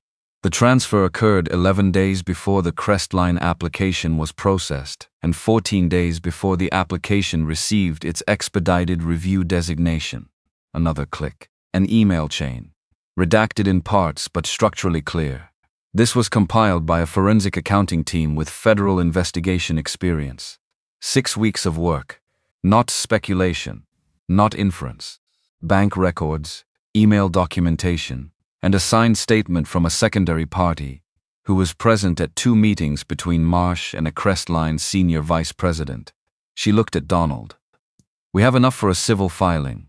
We have enough, potentially, for a referral to the DOJ. The silence in the room with kindness. The silence in the room was different now. Not the silence of people managing a difficult conversation. The silence of people who have understood that the situation is larger than the room they're sitting in. One of the board members, Gary, didn't recognize a woman in her 50s, with reading glasses pushed up on her forehead, who had not spoken yet leaned forward. Laura Sinclair, Gary thought, from Sandra's description the previous night. Sandra, this is, if this documentation is as strong as you're representing. It is. Then you're not describing a board governance conversation. You're describing a federal matter. Yes. Sandra looked at her. Which is why I'm describing it in this room before I describe it anywhere else. Because once I describe it anywhere else, it stops being a board governance conversation permanently. Laura Sinclair took her glasses off her forehead and put them on. Read something on the document in front of her. Then looked up at Gary. Direct and assessing, the way a person looks at something to mind price accurately. Mr. Mercer, you're aware of this investigation? Gary looked at her. I was informed last night, after the burn test. You had no involvement in the investigation itself. None. It was 6 weeks old when Sandra told me about it. And you're willing to lend your name to a litigation that is going to be expensive, protracted and ugly, against a company with significantly more resources than you have. Gary looked at the window again briefly, at the grey water, at the 48 stories of air between this room and the street below. He thought about the patent filing, about 7 years of work, about the specific way Edward Crane's senior vice president had shaken his hand in the hallway of the federal courthouse and actually said, with a straight face, no hard filings. I'm willing, Gary said, to tell the truth about what happened. In whatever room they put me in. He paused. That's all I've ever needed the opportunity to do. Laura Sinclair looked at him for a moment. Then she looked at Donald Harwick. Something passed between them in the silent language of people who have sat in enough rooms together to have developed a shorthand. Donald looked at the table. Then at Sandra. The acquisition vote. The acquisition vote, Sandra confirmed. If I call it now, today, I have 34%. You have 18%. The remaining 48% is distributed across 5 people in this room. Sandra did not move, did not adjust her posture or her expression. I've spoken with 2 of them, George Whitmore and Laura Sinclair. She looked at Whitmore, who had been quiet throughout the meeting with the concentrated attention of someone who was taking everything in and processing it on a longer timeline. He gave a single, small nod. They're voting no on the acquisition. That's 52%. She looked back at Donald. I don't need your vote, Donald, but I'm going to ask for it anyway. Because this company was built by someone who believed the work was the point. And I think somewhere you remember that. Even if you've been spending the last 8 months forgetting it. Donald sat with that for a long moment. Gary watched him. Watched the calculation. Would you treat them with kindness? Watch the thing underneath the calculation. The thing that was older than the calculation, that had been there before the acquisition discussions, before the board kindness, before the board maneuvering, before whatever arrangement Donald Harwick had been building with Crestline Systems over the past 8 months. Something that had to do with a man who built an engine in a garage in Renton, and with the room they were all sitting in and with what it was supposed to mean. Donald cleared his throat. I'll abstain, he said. Not a yes. Not a clean thing. But not a fight either. A door left open just enough. Sandra nodded once. The vote stands. The Crestline acquisition is rejected. She looked at the room. We're done here. People gathered papers. Chairs moved. The specific sounds of a meeting ending and people recalibrating around a new reality. Gary stood near the window and did not move through most of it. Laura Sinclair stopped on her way to the door, looked at him with the direct appraising gaze she'd used across the table. Get a good attorney, she said, for the patent matter. Better than whoever you had last time. Gary almost smiled. Hard floor to clear. Laura Sinclair looked at him for a moment longer, then walked out. Gary stood with Sandra in the emptied room. The Puget Sound was doing what it always did, being enormous and indifferent and gray, and somehow also exactly the right thing to look at when a conversation has just ended that changed the shape of several futures. $2.3 billion, Gary said. Crestline offered 2.3. And you voted no. I recommended no. The vote was 52%. He looked at her. She was looking at the water. You could have taken the money. Personal stake, 34%. I know what 34% of 2.3 billion is. And you still. My father built engines, Sandra said. Still looking at the water. He didn't build them to be sold to the person who cheated the best engineer he never got to meet. She paused. Yes. Gary looked at the water too. Beside her. Both of them facing the same direction, which was different from facing each other. And also, in this moment, not entirely separate from it. I need to go back to the hospital, he said. I know. Emily goes in tomorrow morning. I know. I have Dr. Shaw's contact information. The surgical team confirmation was sent to your phone an hour ago. She paused. I asked my assistant to handle the scheduling. I should have told you before I did it. It wasn't my place. Gary looked at her. The side of her face. The way she was holding herself very carefully still. Thank you, he said. She didn't respond to the thank you. She said, come back when she's out of surgery. When she's stable and you've slept for a real amount of time. I'll have your contract ready. We haven't discussed the terms yet. You said you had one condition. I have the condition. I want to discuss the other terms. She looked at him then. A brief half-turn. You negotiated $50,000 from me in a 30-second conversation while standing at the bottom of a ladder. I expect the terms discussion will be fine. Gary picked up his jacket from the chair where he'd draped it when he came in. This was not an environment where he had a jacket hook. This was not yet an environment where he had anything except a reason to come back. That was enough for this morning. Just enough. The contract for the patent litigation, he said at the door. You said the investigation has been running for 6 weeks. 6 weeks, 2 days. Which means you started it before the burn test. Yes. He stopped. Hand on the doorframe. Turned back. You hired a forensic accounting team to investigate a patent fraud case for a person who was emptying your trash cans. Sandra looked at him with the precise expression of a woman who has made a decision she is completely at peace with and does not feel the need to defend. I hired a forensic accounting team to investigate a patent fraud case that was affecting my company's competitive position in the federal contracting market. She paused. That it also happened to affect you was relevant information. Relevant. Significantly relevant. He looked at her for a moment. She looked back. In the gray morning light from the Puget Sound windows, without the harsh fluorescent certainty of the lab, she looked like what she actually was, a 32-year-old woman who had inherited an enormous amount of responsibility and had chosen, consistently, the harder version of every decision available to her, because the easier versions would have required her to become someone she didn't want to be. I'll be back Thursday, Gary said. Sandra turned back to the window. I'll have the coffee ready. He left. Walked down 48 floors because the elevator felt too slow for the specific quality of his thinking right now. Not literally. He took the elevator. Would you treat them with kindness? But the descent felt compressed, like the floors were going faster than they should, like the building was doing something to his sense of time and he needed to be on the street again where the air was cold and the scale of things was different. He drove to Seattle General. The parking structure at Seattle General had a specific smell, exhaust and concrete, and the particular institutional air of a building that is always, at any hour, doing something serious. Gary knew this smell.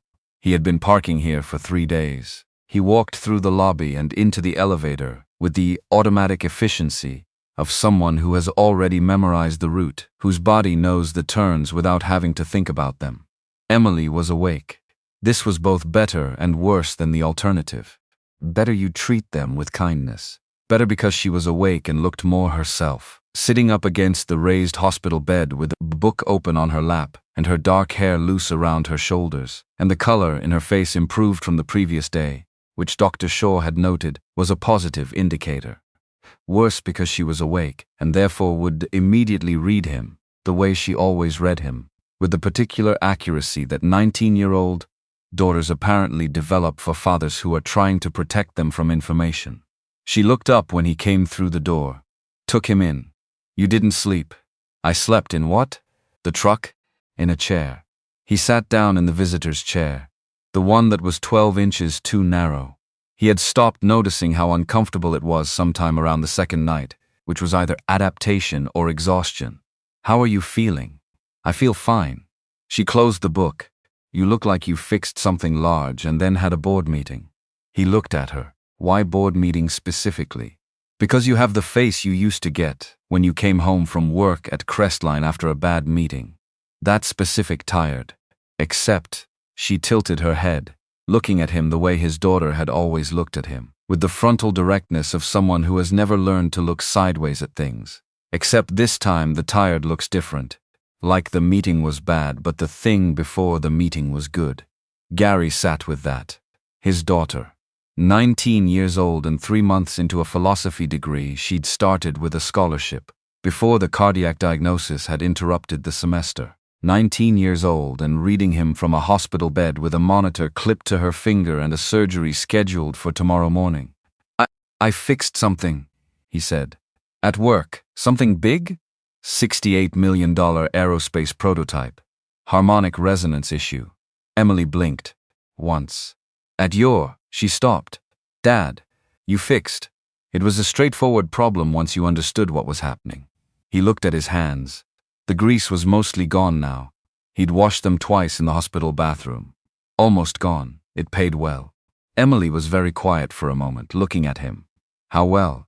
"Your surgery is scheduled for 6 a.m. tomorrow. Dr. Shaw's team." The specific team he recommended.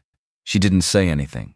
Her face did something complex and rapid that ended up somewhere that was not quite crying and not crying and was absolutely the thing that happened to her face when she was trying to be the adult in the room and was discovering the limits of that project. "Dad, it's fine." He leaned forward, put his elbows on his knees, looked at her directly. "It's handled. You're going to have the surgery and you're going to be fine, and then you're going to go back to school and finish the semester. And I am going to go back to work." Back to the maintenance job?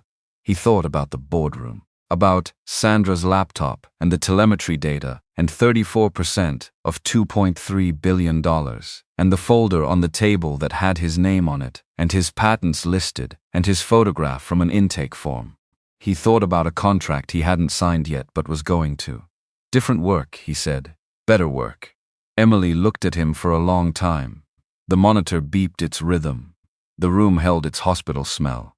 Outside the window, Seattle's was doing what Seattle does in the mid-morning, being gray and green and enormous and indifferent to the specific dramas occurring within its hospitals and boardrooms and aerospace laboratories. "Are you going to tell me what happened?" she asked. Gary looked at his daughter. "When you're out of surgery, when you're in recovery and Dr. Shaw has told me you're stable and you've had something to eat and you're sitting up in this bed making fun of the hospital food." He settled back in the chair. The vinyl creaked. "I'll tell you the whole thing." Emily considered this. Then, nodded.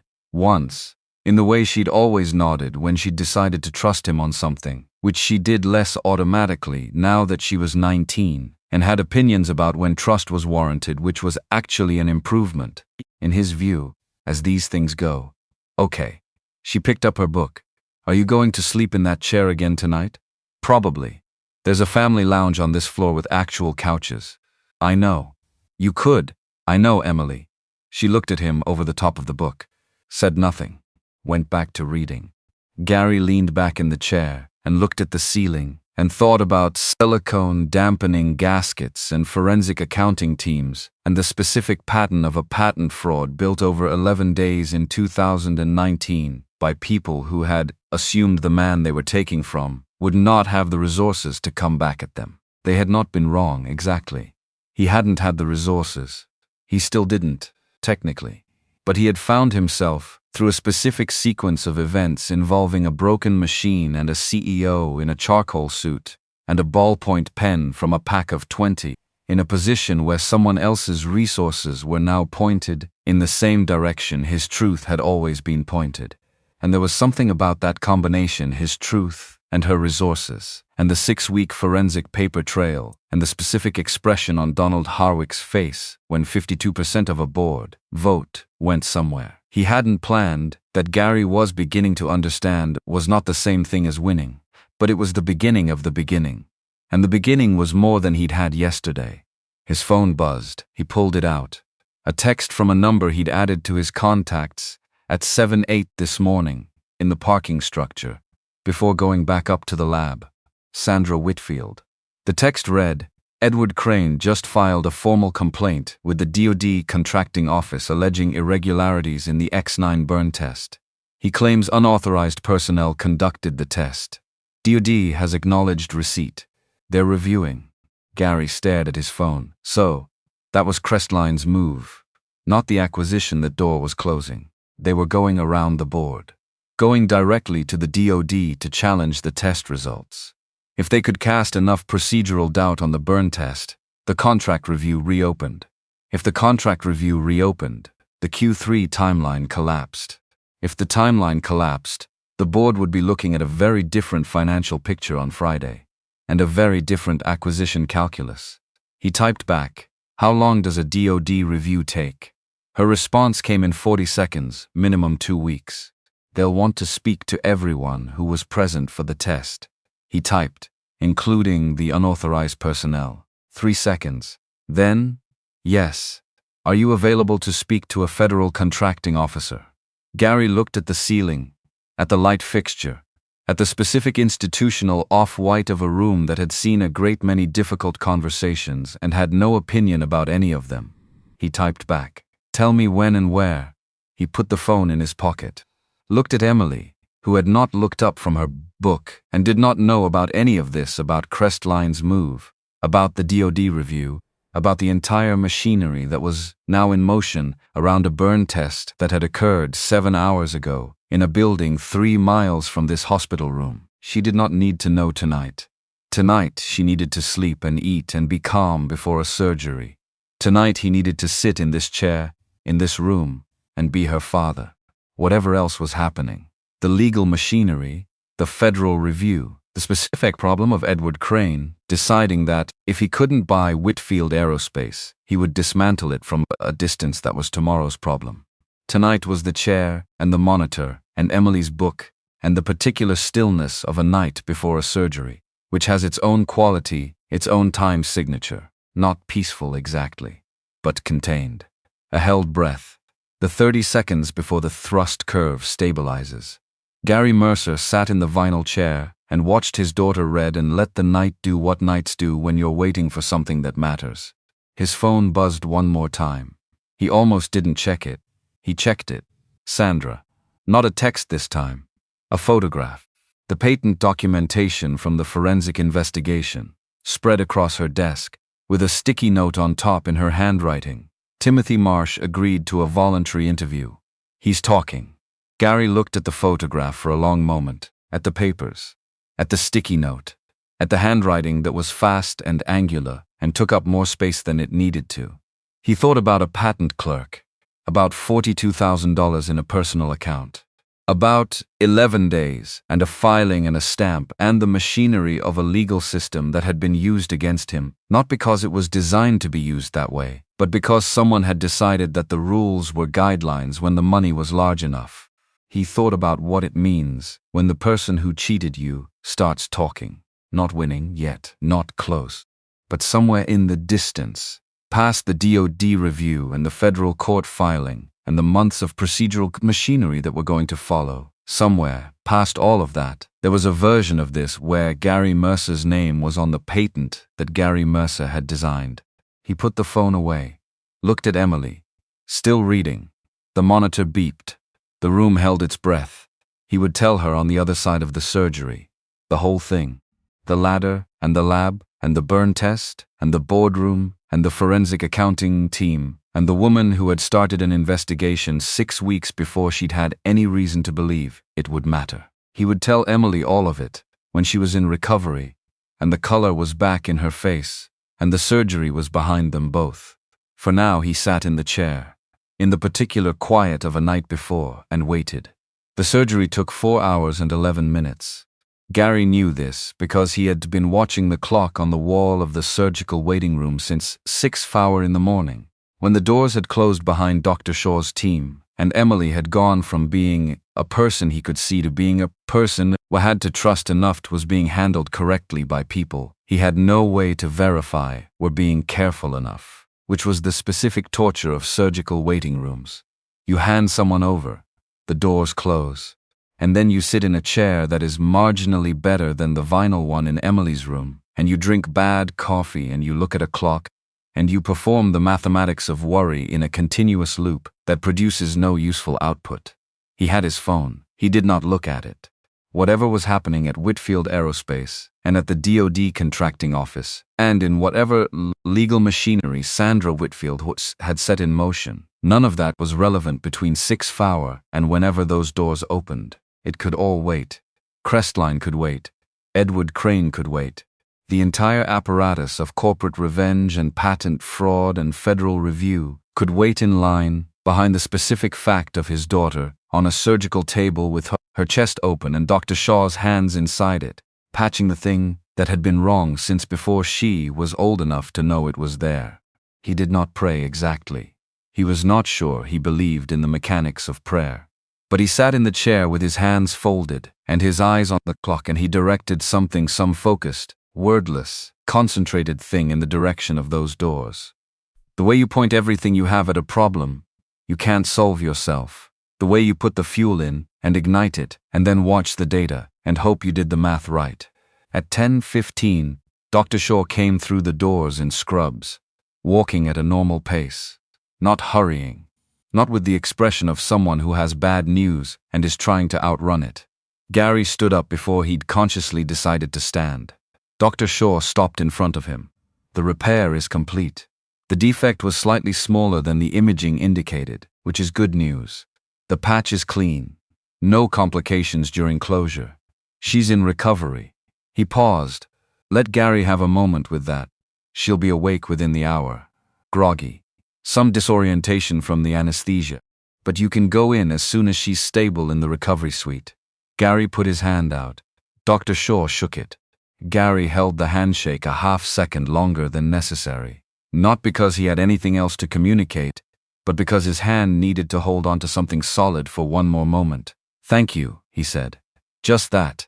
2 words that carried the weight of 6 months and 412, and a vinyl chair and a clipboard with numbers circled twice. Dr. Shaw nodded, with the practiced warmth of a man who receives gratitude professionally and has learned to accept it without deflecting. "Get some breakfast, Mr. Mercer. She's going to be fine, but she's going to need you functional for the next few weeks." Gary sat back down, not because he needed to, because his legs had decided the standing part was done and the processing part required sitting. He put his elbows on his knees, put his face in his hands, not crying, just stopping for a moment, just allowing the 6 months of forward motion to pause long enough to feel the shape of what had just shifted. "She's going to be fine." 4 words. 11 minutes of clock watching and 4 hours of surgery and 6 months of $412 and $50,000 and a burn test at 6:22 in the morning, and it came down to 4 words from a man in scrubs who had just fixed the thing that needed fixing. Gary Mercer sat in the surgical waiting room of Seattle General and breathed. His phone buzzed. He ignored it. It buzzed again. He picked it up because Sandra Whitfield sending 2 texts in close succession had a different quality than 1 text, and he had learned, in approximately 36 hours of knowing her, that Sandra Whitfield did not repeat herself for social reasons. First text, DoD contracting officer confirmed interview Thursday. You and me together. Federal building downtown Seattle. Second text, Timothy Marsh signed a formal statement this morning. 41 pages. His attorney negotiated cooperation terms with the DOJ last night. It's moving. Gary read both texts twice, put the phone face down on his knee, looked at the ceiling, moved the phone, looked at the texts again. Marsh had signed. The patent clerk who had taken $42,000 to back data filing had signed a 41-page statement, which meant Gary ran the logic slowly. Because he was operating on 3 hours of sleep and adrenaline and the specific cognitive fog of someone who has just been told their daughter is going to be fine. Which meant that Crestline's attempt to use the DoD complaint as a counterattack had collided with a forensic accounting investigation that was already further along than they'd known. Crane had filed the DoD complaint, thinking he had leverage. Marsh had signed a statement the same morning, which meant whatever leverage Crane thought he had was now attached to a foundation that was actively being removed. Gary typed back, "Emily is out of surgery. Clean repair, she's in recovery." The response came in 8 seconds.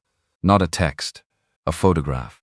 His own file from the Whitfield Aerospace personnel records the current one, the facilities management one, with a single line added at the bottom in what appeared to be Sandra's handwriting on a sticky note pressed against her monitor. Director, Advanced Experimental Systems. Below that, "Come back when she's ready. The office will be here." He looked at the photograph for a long time, at the sticky note, at the handwriting, at his own name on a personnel file with a title below it that had not existed 72 hours ago. He put the phone in his pocket and went to get breakfast because Dr. Shaw had told him to, and because his body had apparently decided to take medical advice now that it had received permission to stop holding everything together through force of will. Emily was awake when he came into the recovery suite an hour later. Barely awake. The edges of her were soft with anesthesia, her eyes at half-mast, her voice arriving from somewhere several feet behind her actual location.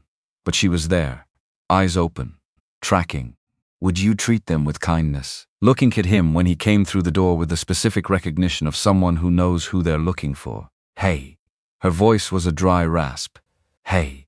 He sat in the chair beside the bed. Different chair. Recovery suite chairs were marginally better. Not good, but better. Did it work? It worked. Dr. Shaw said clean repair. Emily processed this for a moment. Her eyes drifted closed, then opened again with effort. "Good." A pause. "You look better. You look terrible." Anesthesia. She turned her hand over on the blanket, an invitation. He put his hand over hers. "You were going to tell me something." "When I was out of surgery." "You've been out of surgery for 90 minutes. You're still technically coming out of anesthesia." "I'm oriented." She moved her fingers against his hand. "I know where I am. I know who you are. I know it's Thursday." A pause. "It is Thursday. It's Thursday. Tell me." So he told her. Not all of it, not the technical details of the injection timing code, or the specific mechanics of the patent fraud, but the shape of it, the ladder and the lab and the machine that had been failing for 90 days. The $30 fix and the $50,000 negotiation on a piece of company letterhead. Brian Colton's face when he'd walked into the lab at 7:31 and found the machine still in one piece. The boardroom and Donald Harwick and the acquisition vote and Sandra Whitfield saying no to $2.3 billion because she believed the work was the point. Emily listened with her eyes half open and her hand under his and the monitor keeping its steady rhythm. She didn't interrupt. She asked no questions until he stopped, and then she asked one. This woman, Sandra. Gary looked at the window. The recovery suite had a narrow window with a partial view of the hospital's interior courtyard, a square of Seattle gray sky above it. She's the CEO. I understand her job title, Dad. He stopped, tried again. She's been fighting this company's board for 8 months by herself. Her father built the kindness. Her father built the company and she's been trying to keep it from being sold to the people who took my patent, and she's 32 years old, and she figured out the connection between me and Crestline before I'd done anything to deserve the investigation. He looked at his hands. She's extraordinary. Emily's eyes opened to full capacity for the first time since he'd walked in, looking at him with the complete frontal attention she deployed when she had decided something was worth the energy of full wakefulness. Dad. Emily, you just called a person extraordinary. You have not called a person extraordinary in 4 years. Gary looked at the ceiling. The ceiling had nothing useful to offer. I'm going back to work Thursday. Different work. I'll tell you more when you're not 3 hours out of cardiac surgery. Emily's eyes drifted half-closed again. The effort of being fully awake was winning over her. But she was smiling, very slightly. The small private smile of a person who has filed information for future use, and intends to return to it when they have more energy. Okay, she said, but I want to hear the rest. All of it. You'll hear the rest. Promise. Promise. Her breathing evened out. Not sleep, exactly something between sleep and waking, the particular soft state of a person in early recovery, letting their body consolidate. Gary sat in the chair, held her hand. Let the monitor do its work. Let the room be what it was, which was the room on the other side of the thing he had been afraid of for 6 months. He sat there for 2 hours. Nobody needed him to move. So he didn't. On Thursday morning, Gary Mercer put on the best shirt he owned, which was a dark blue Oxford he'd bought for Emily's high school graduation 2 years ago, and had since worn to 2 job interviews that hadn't gone anywhere, and 1 parent-teacher conference at a community college where the teacher had looked at him with the polite interest of someone who was used to parents being confused by the material. He ironed it.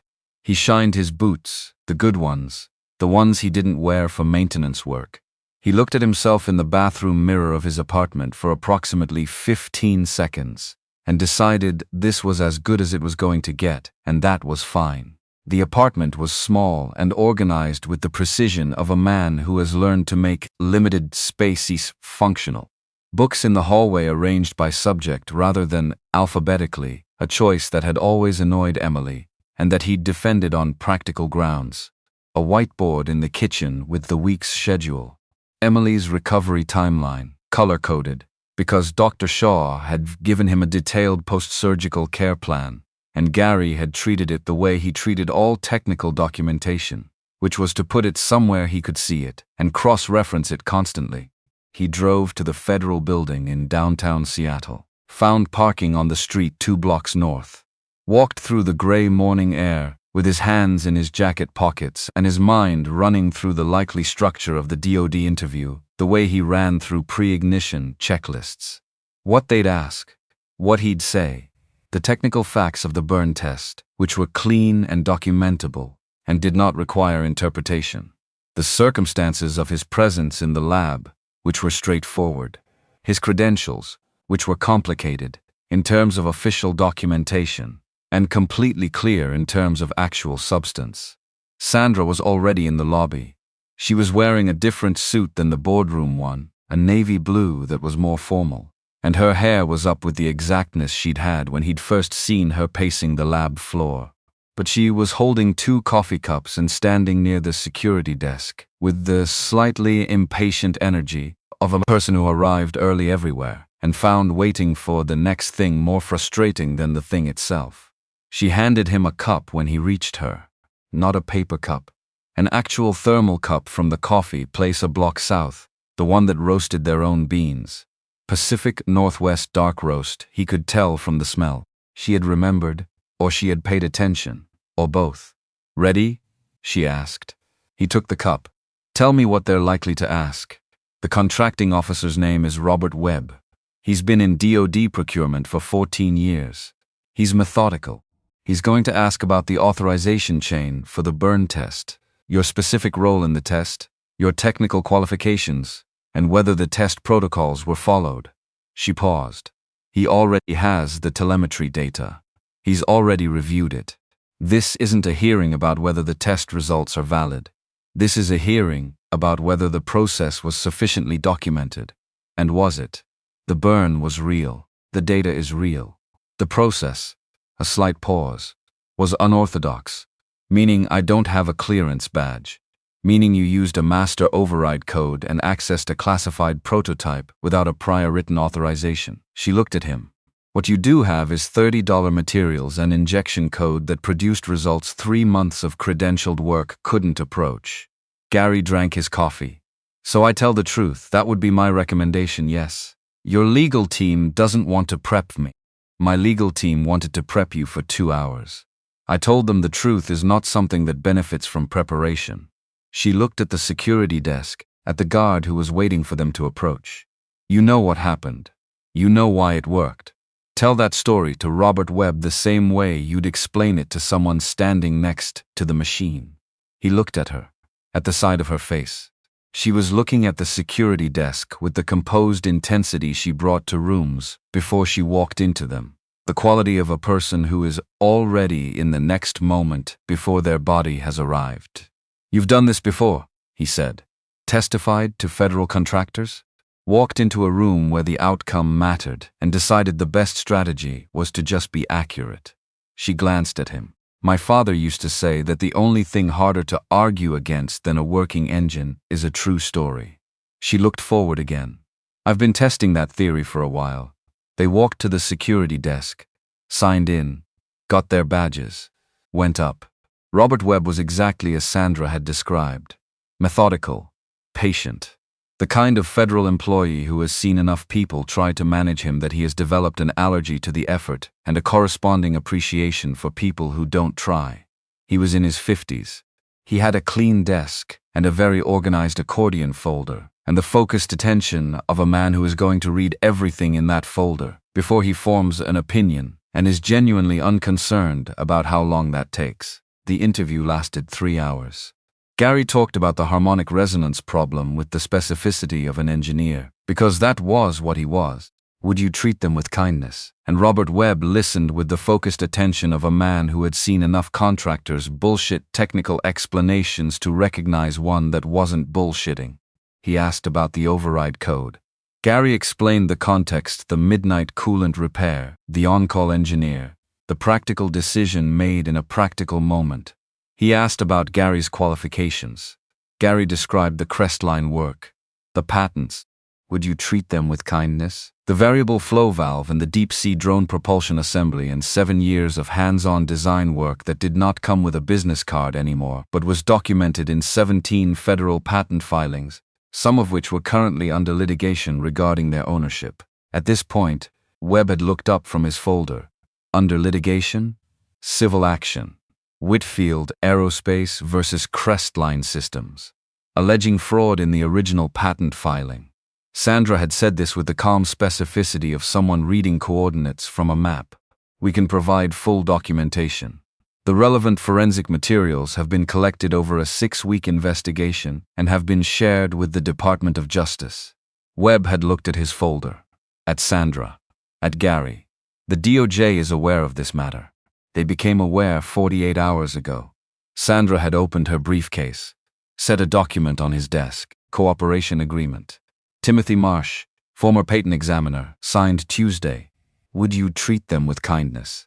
She had slid it across the desk with the same motion she'd used sliding the burned data across the boardroom table, the motion of someone who has prepared for this moment and is not surprised to have arrived in it. Mr. Marsh processed the Crestline patent application in 2019, under circumstances that he has now detailed at length. His cooperation is ongoing. Robert Webb had picked up the document. Read the first page. Set it down. Picked it up again. Read the second page. He had very controlled reactions, Robert Webb. The kind of reactions you develop after 14 years of hearing things in rooms that are supposed to remain in rooms. But his hand had stilled on the second page for a moment. Just a moment. Before he continued reading. The rest of the interview had the quality of a process completing itself. Webb's questions had become more specific, more technical. Drill you treat them with kindness. Drilling into the burn test data in ways that were clearly coming from someone who now understood that the story was larger than the original complaint and was adjusting his frame accordingly. Gary had answered each question the same way, directly, with the specific accuracy of someone who has nothing to manage and no version to protect. The engine had this problem. He had recognized it. This is what he did. This is what he used.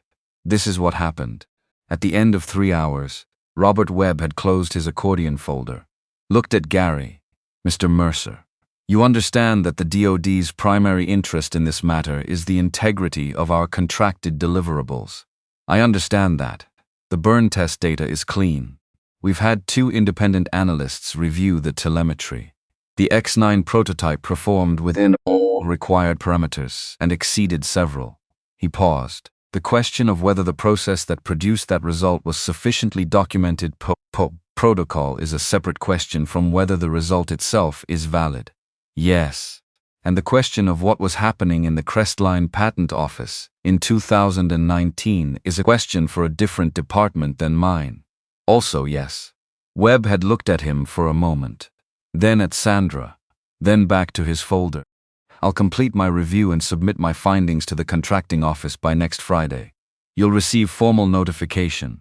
He had stood up, shaken hands with both of them. Thank you for your time. In the elevator going down, Sandra had said nothing for 2 floors. Then that went well.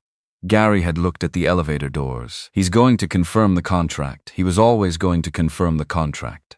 The data is clean. A pause. But now he's also going to refer the Marsh documentation to the appropriate internal department, which is what I needed him to do. Gary had looked at her. You didn't just come here for the DoD review. She had looked at the elevator doors. I came here for several things simultaneously. That's usually more efficient. And that, Gary thought, walking back to his truck afterward through the Seattle gray, was either an entirely rational approach to a complicated situation or an absolutely terrifying way to operate, and possibly both. He was beginning to understand that with Sandra Whitfield, those categories were not mutually exclusive. That she was the kind of person who carried multiple objectives the way he carried multiple tools, not because she was scheming, but because she had looked at the terrain and understood that single-point solutions rarely hold. He drove back to the hospital. Emily was sitting up. Actually sitting up. Not the anesthesia, softened half upright of the previous day, but genuinely upright, with her book back in her lap and a tray of hospital food that she was eating with the resigned pragmatism of someone who has decided that nutrition is nutrition. Color in her face. Eyes clear. The specific quality of a person who has come through something and is now on the other side of it recalibrating. She looked up when he came in, looked at his shirt. How'd it go? Well. Federal interview well or just generally well? Both. He sat in the chair. Dr. Shaw came by this morning? 8 a.m. He looked at everything and said I'm ahead of schedule.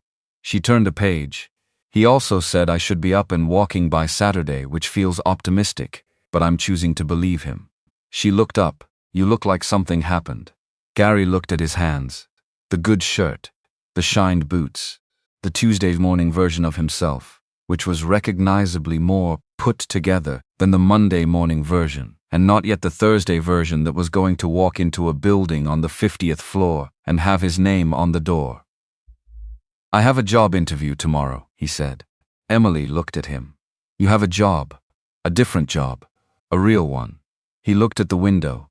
The courtyard square of sky. The CEO of Whitfield Aerospace is offering me a position running their new experimental systems division. I haven't signed the contract yet.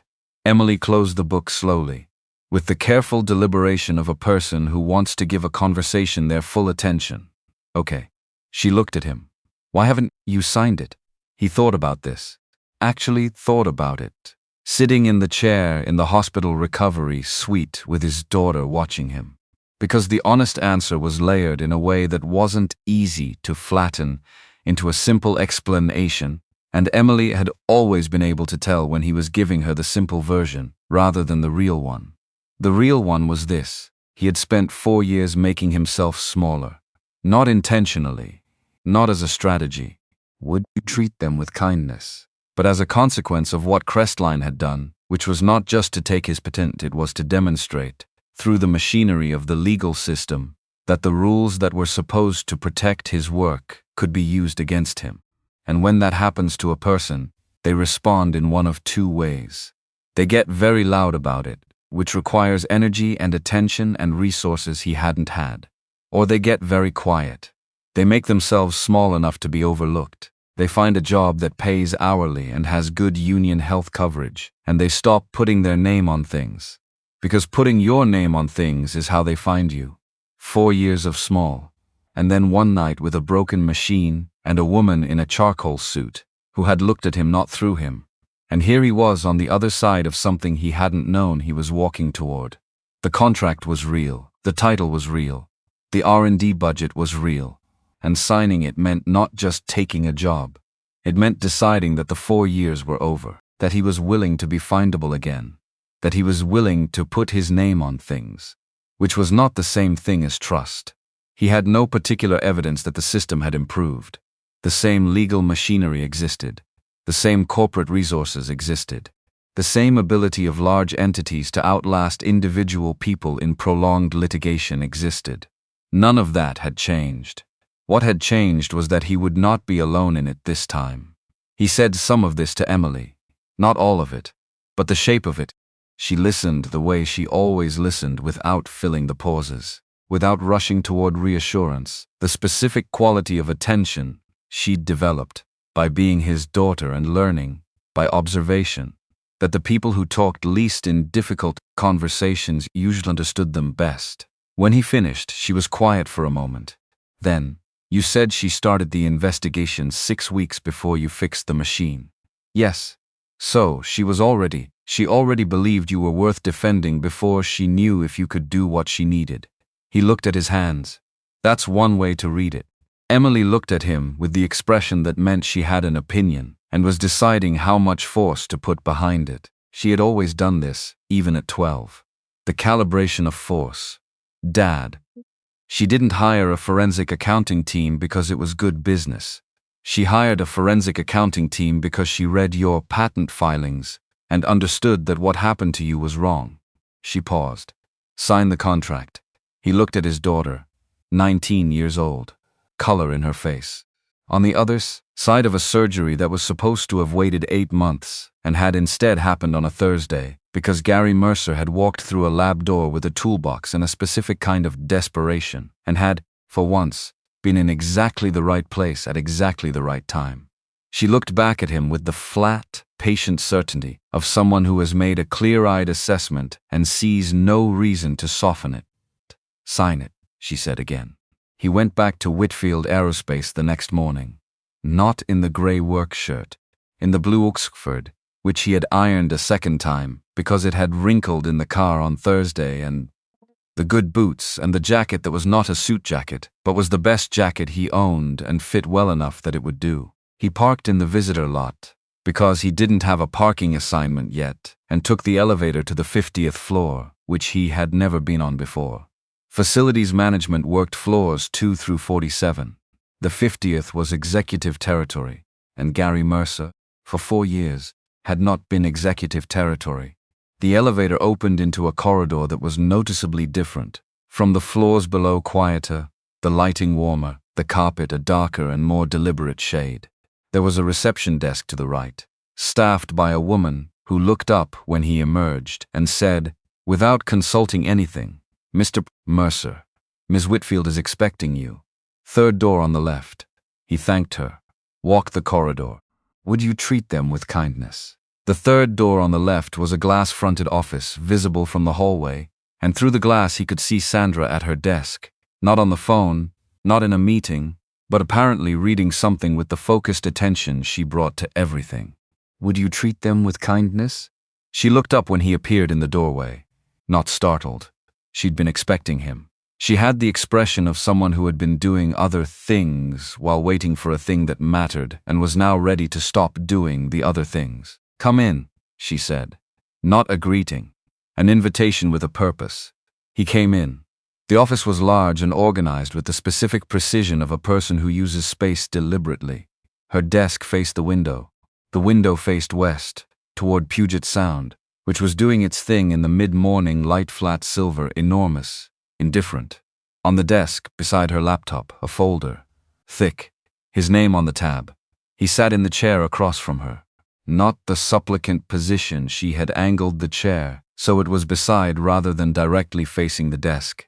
A subtle thing that changed the geometry from interrogation to conversation. He noticed this. He suspected she had intended him to notice it. She opened the folder, turned it toward him. The contract on top. Director of Advanced Experimental Systems. Below the title, the compensation terms. The R&D budget allocation.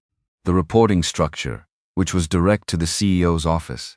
The IP agreement at the back, which he turned to immediately, and read with the specific attention of someone who had been educated by experience about what happens when you don't read the IP agreement. Appendix C. His eyes found it.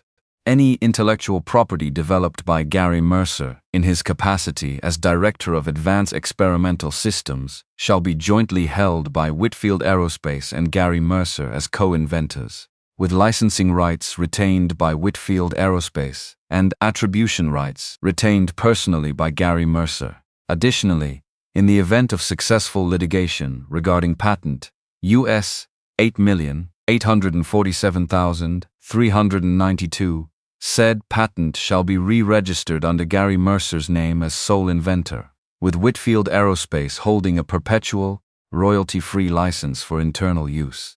He read it twice, 3 times. The legal language was precise and not generous in the way that legal language is usually precise and not generous. It was precise and actually generous, which was a different thing, and he had enough experience with contracts to know the difference. He looked up. Sandra was watching him read, not impatient, just watching. "It's all there," she said. "I see that. Your condition, and several others you didn't mention, but I added anyway. Because they were fair." He looked at her. She was looking at the contract. "You added terms that were fair. That's generally how I approach contracts. In my experience, I know what your experience has been." She met his eyes. Direct. Without the armor of the boardroom or the composure of the DoD interview room, just the flat accuracy of someone saying a true thing. "I'm not Crestline. I'm not building a case against you with a long payback window. I'm not waiting until you've invested 3 years of work to find the clause that lets me keep it." She paused. "What I'm doing is asking you to come back to engineering, which is what you should have been doing for 4 years, and which I want to happen in a structure that you can trust. Not because I need you to feel good about it, because if you can't trust the structure, you can't do the work. And I need you to do the work." Gary looked at the contract. At Appendix C. At his name, written there in the standard legal font that rendered every name equally, that made no distinction between the person who had built the original design and the person who had taken it, except that this contract made the distinction explicitly in language that had been chosen with care. He put his hand in his jacket pocket, found the pen, the same cheap blue ballpoint from the pack of 20, the one he'd used to sign the burn test agreement on the lab floor. He'd kept it, not sentimentally. It had just ended up in his pocket and he'd kept using it because it still wrote. He clicked it, signed on the signature line, dated it, turned to Appendix C and initialed beside his name, which felt like a specific and necessary act, the initialing of his own name in the place where it should have always been. He slid the contract back across the desk. Sandra signed her own line without looking at it. She had already read it. Many times, Gary suspected. She signed it the way she signed everything, fast and definitive, and with no apparent uncertainty about the decision. She closed the folder. "The DoD contracting office sent Webb's preliminary finding this morning," she said. "The contract is confirmed. They're treating the burn test as fully valid. The authorization irregularity is noted in the file but not actioned." She paused. "They want to see the formal credentials for the Director of Advanced Experimental Systems, who will be overseeing the X9 integration going forward." Gary almost smiled. "When do they need them?" "Next Wednesday. Which gives us a week to process your employment paperwork."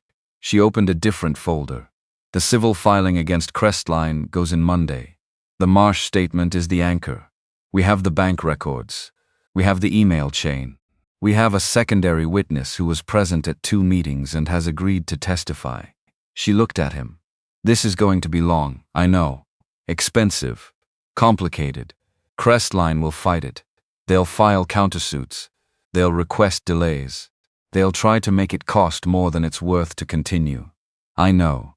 I want you to know that I know that, and that Whitfield Aerospace's legal commitment to this case is not contingent on how long it takes or how much it costs." She paused. "Not for drama. Just letting it land cleanly. The work you did is yours. I don't need a court to tell me that. But I won't treat them with kindness. But I want a court to tell Crestline, And then I want Crestline's name removed from the NASA payload contract bidding pool, because they are bidding on that contract with technology they stole, and the people making the decision deserve to know that before they sign. Gary looked at the window, the water, the sky above it, which had, over the course of the morning, moved from gray towards something tentatively blue. Seattle's version of optimism. Not bright, not announcing itself, just present, available, if you looked for it. "How's Emily?" Sandra asked.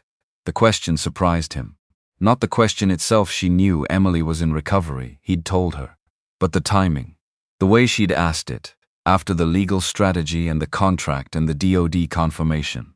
Not perfunctory, genuine, with the specific quality of attention she applied to things she cared about.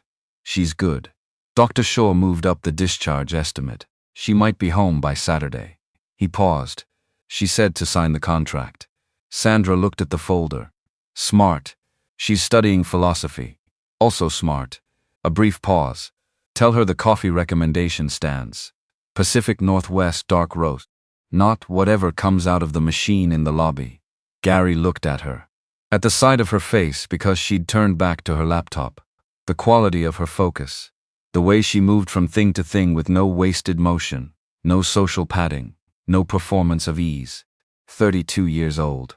Running a company she'd inherited from a man who'd built it with his hands, in a room where people had spent 8 months trying to take it from her, fighting a battle on every available front without ever appearing to notice the weight of it. Except, he had seen her on the lab floor at 2 in the morning. He had sat next to her on the concrete and drunk bad coffee, and heard the thing under the CEO register. The thing that was not strategy. The specific, human weight of someone carrying something for a long time, without anyone to set it down with. He stood up, picked up his jacket. "I'll be here Monday. Early." "I know." The office on this floor, third door from the other end of the corridor. The one with the view of the mountains on clear days. She looked at him. "There's a whiteboard. I assumed you'd want a whiteboard." He looked at her. A moment that held something, not the burn test moment, not the boardroom moment, but something quieter than both of those and more continuous. The kind of moment that doesn't announce itself because it's not a moment at all, really. Would you treat them with kindness? It's just the point at which you can see far enough forward to understand that the direction you're moving in is the right one. "Thank you," he said. She looked at him with the expression she'd had in the cafeteria. Not the CEO expression. Not the person managing a situation expression. Just the expression of Sandra Whitfield, who had built an investigation for 6 weeks based on a patent filing, and a hunch about a man she hadn't spoken to yet, and who had sat on a concrete floor in a $3,000 suit, and drunk bad coffee, and told the truth about her father, and had not, in any moment Gary could recall across the last 4 days, pretended to be anything she wasn't. "Monday," she said. "Early is good." He left, walked down the corridor, past the reception desk, into the elevator. The elevator descended. 49, 48, the boardroom floor. He thought about Donald Harwick at the head of that table, about the acquisition offer and the abstention, about a man who had been managing toward one outcome for 8 months and had arrived in a room where 52% of the vote went somewhere else, and had sat with that for a moment and then decided to abstain rather than fight it. Not redemption. Not quite. But a door left ajar where it might have been bolted. 34. The lab floor. He looked at the elevator doors as they passed it. Behind those doors, the X9 prototype was still on the stand, still bearing the patina of the burn, still showing the dampeners he'd fitted at 2 in the morning with scrap silicone and a ratchet from his toolbox. The work he'd done in the dark was still there, holding. Would need proper metallurgical repair, real engineering work, the kind that takes time and resources and a team. But the principle held. The physics was right. The harmonic loop had been broken, and breaking it once meant understanding how to keep it broken. He thought about that. About the specific quality of a fix that addresses the actual problem rather than the symptom. About the difference between treating microfractures and treating the thing that caused the microfractures. About how long a person can work on the wrong level before someone sits down on the floor next to them and points at the actual problem. The elevator reached the lobby. He walked out through the building's main entrance into the Seattle morning. The air was cold and smelled like the Sound. 2 blocks north, the federal building where he'd sat across from Robert Webb for 3 hours, and told the truth about an engine and a lab and a man who had never stopped being an engineer, even when he was emptying trash cans. The truth that Webb had received with the measured attention of someone who will read everything before deciding. The Crestline building was 4 miles east. Edward Crane was in it, presumably, managing the fallout from a DOD complaint that had not gone the way he'd intended, waiting for a civil filing that was going to land on Monday, working on whatever next move he'd calculated, because people like Crane always had a next move calculated. Always 3 steps ahead of the current moment, always managing toward the version of events where their advantage held. Gary stood on the sidewalk outside Whitfield Aerospace for a moment. He was not 3 steps ahead. He was here, in this moment, on this sidewalk, with a signed contract in a folder that Sandra Whitfield was currently placing in a drawer in her office 49 floors up. He had a title he hadn't had 48 hours ago. He had a civil case that was going to take months and might take longer. He had a daughter who was going home Saturday. He had a whiteboard in an office on the 50th floor with a view of the mountains on clear days. Not the end. Not even close. The beginning was barely behind him. But there was a thing that Gary Mercer had not felt in 4 years. Not clearly. Not without the weight of everything else pressing it down into something unrecognizable, and he felt it now, standing on a Seattle sidewalk in a blue Oxford shirt, looking up at a building where his name was going to be on a door. Not triumph. Not yet. Something quieter and more fundamental than triumph.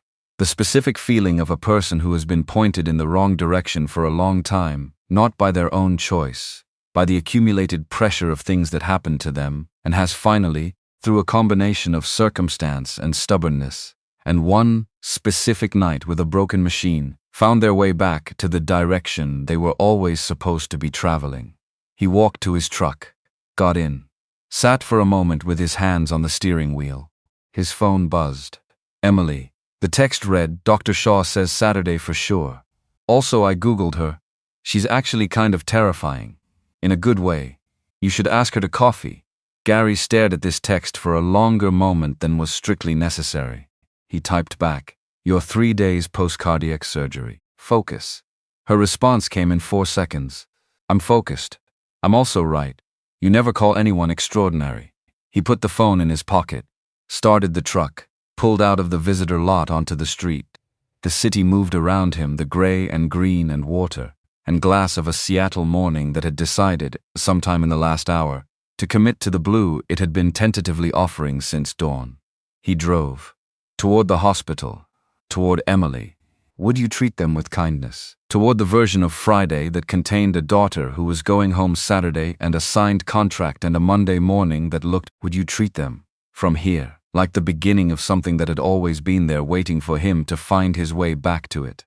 Behind him, on the 50th floor of a glass and steel building, Sandra Whitfield put the signed contract in a folder, put the folder in the drawer, and went back to the legal brief she'd been reading. The civil filing that was going to land on Monday. 41 pages of Timothy Marsh's statement, and a bank record and an email chain, and the forensic accounting team's conclusions, assembled over 6 weeks. Would you treat them with kindness? Aimed with the specific precision of someone who had looked at an injustice and decided that the correct response was not to manage around it, but to dismantle it at the foundation. She worked until noon without stopping. Then she picked up her coffee cup, Pacific Northwest dark roast, gone cold, the 3rd cup of the morning, and looked at the window. The Puget Sound. The tentative blue sky above it. Her phone was on the desk. She looked at it for a moment. Did not pick it up. Went back to the brief. Some things don't need to be rushed. Some things just need to be moving in the right direction, and then you let them move. 3 weeks later, Gary Mercer drove his truck to Seattle General for the last time in this particular capacity, as a parent waiting for a discharge. Emily came out through the main entrance in the required wheelchair pushed by a nurse who looked like she had been doing this long enough that the ritual of it had become muscle memory, and Emily had her book in her lap, and her jacket on, and her hair loose and color in her face that had been there for 2 weeks now and was becoming the new baseline. She looked like herself. Actually herself. The version before the diagnosis and the hospital room and the monitor and Dr. Shaw's circled numbers. She stood up from the wheelchair at the curb, required to use it inside, free to walk outside, hospital rules, and stretched. Slowly, the careful stretch of someone who has been given specific instructions about what their body can and cannot do, and is respecting those instructions, while also clearly being done, with the process of being careful. She looked at the truck, at Gary, at the spot behind Gary where a dark blue Ford Bronco had pulled up 2 spaces down. Emily looked at the Bronco, at Gary, back at the Bronco. Is that? She had a meeting nearby, which was possibly true. Gary had not asked. Sandra got out of the Bronco. She was in jeans and a jacket rather than a suit, which was a version of her Gary had not seen before, and which Emily was visibly processing. She had a coffee carrier with 2 cups, and was walking toward them with the purposeful, unhurried motion that was her natural speed everything. She stopped a few feet, looked at Emily with the direct, assessing gaze she applied to everything she looked at. Emily Mercer. Emily looked at her with the specific alert interest of a philosophy student encountering a data point that fits a hypothesis. Sandra Whitfield. You look better than I expected. Ahead of schedule, Emily said. Dr. Shaw's words. Good. Sandra held out one of the coffee cups. Pacific Northwest dark roast. Your father drinks it black. I didn't know your preference. Emily took the cup, looked at Gary. She knows your coffee order. We've worked together. For 4 days. Eventful days. Emily looked between them with an expression that Gary recognized as her philosophy, faced the expression she wore when she was watching a situation and running it against a framework and finding the framework and confirmed. She took a sip of the coffee, looked at Sandra. He said, You're extraordinary. Gary looked at the sky. The sky was a clear Seattle blue, the kind that appears 3 or 4 times a year, when the cloud cover drops and the mountains come out and the water goes from gray to something brilliant and almost startling. The kind of sky that makes the gray worth it. Sandra looked at Gary. Something moved in her expression. Not the CEO register. Not the strategic layer. The thing under both of those, which was the thing Gary had seen on a concrete floor at 2 in the morning and had been thinking about, in the margins of 4 extremely busy days, more often than was strictly professional. He said that? She asked. Gary looked at the truck, then at Sandra. He held her gaze for a moment longer than the situation strictly required, and said nothing, which was its own kind of answer. Emily looked between them with barely restrained satisfaction. I'm going to get in the truck, she said. Take as long as you need. She got in the truck, closed the door. Through the windshield, Gary could see her opening her book with the elaborately casual body language of someone who is absolutely listening. Gary looked at Sandra. She told me to ask you to coffee. Sandra looked at him, at the truck, at the clear blue sky, at him again. She's been in cardiac surgery recovery for 3 weeks. She's also right. He paused. Usually. Sandra was quiet for a moment, in the way she was quiet when she was making a decision she'd already made, and was just allowing the moment its appropriate weight before moving. I know a place 2 blocks from the office. They roast their own beans. I know the place, he said. I've walked past it for 4 years. She looked at him, the edge of a smile. Not the small, strategic half-smile from the lab or the controlled expression from the boardroom. Something fuller than those. Something that arrived because it couldn't not arrive. Monday, she said. After your first staff meeting, we'll go. Monday, he said. She got back in the Bronco, pulled out of the space, drove north.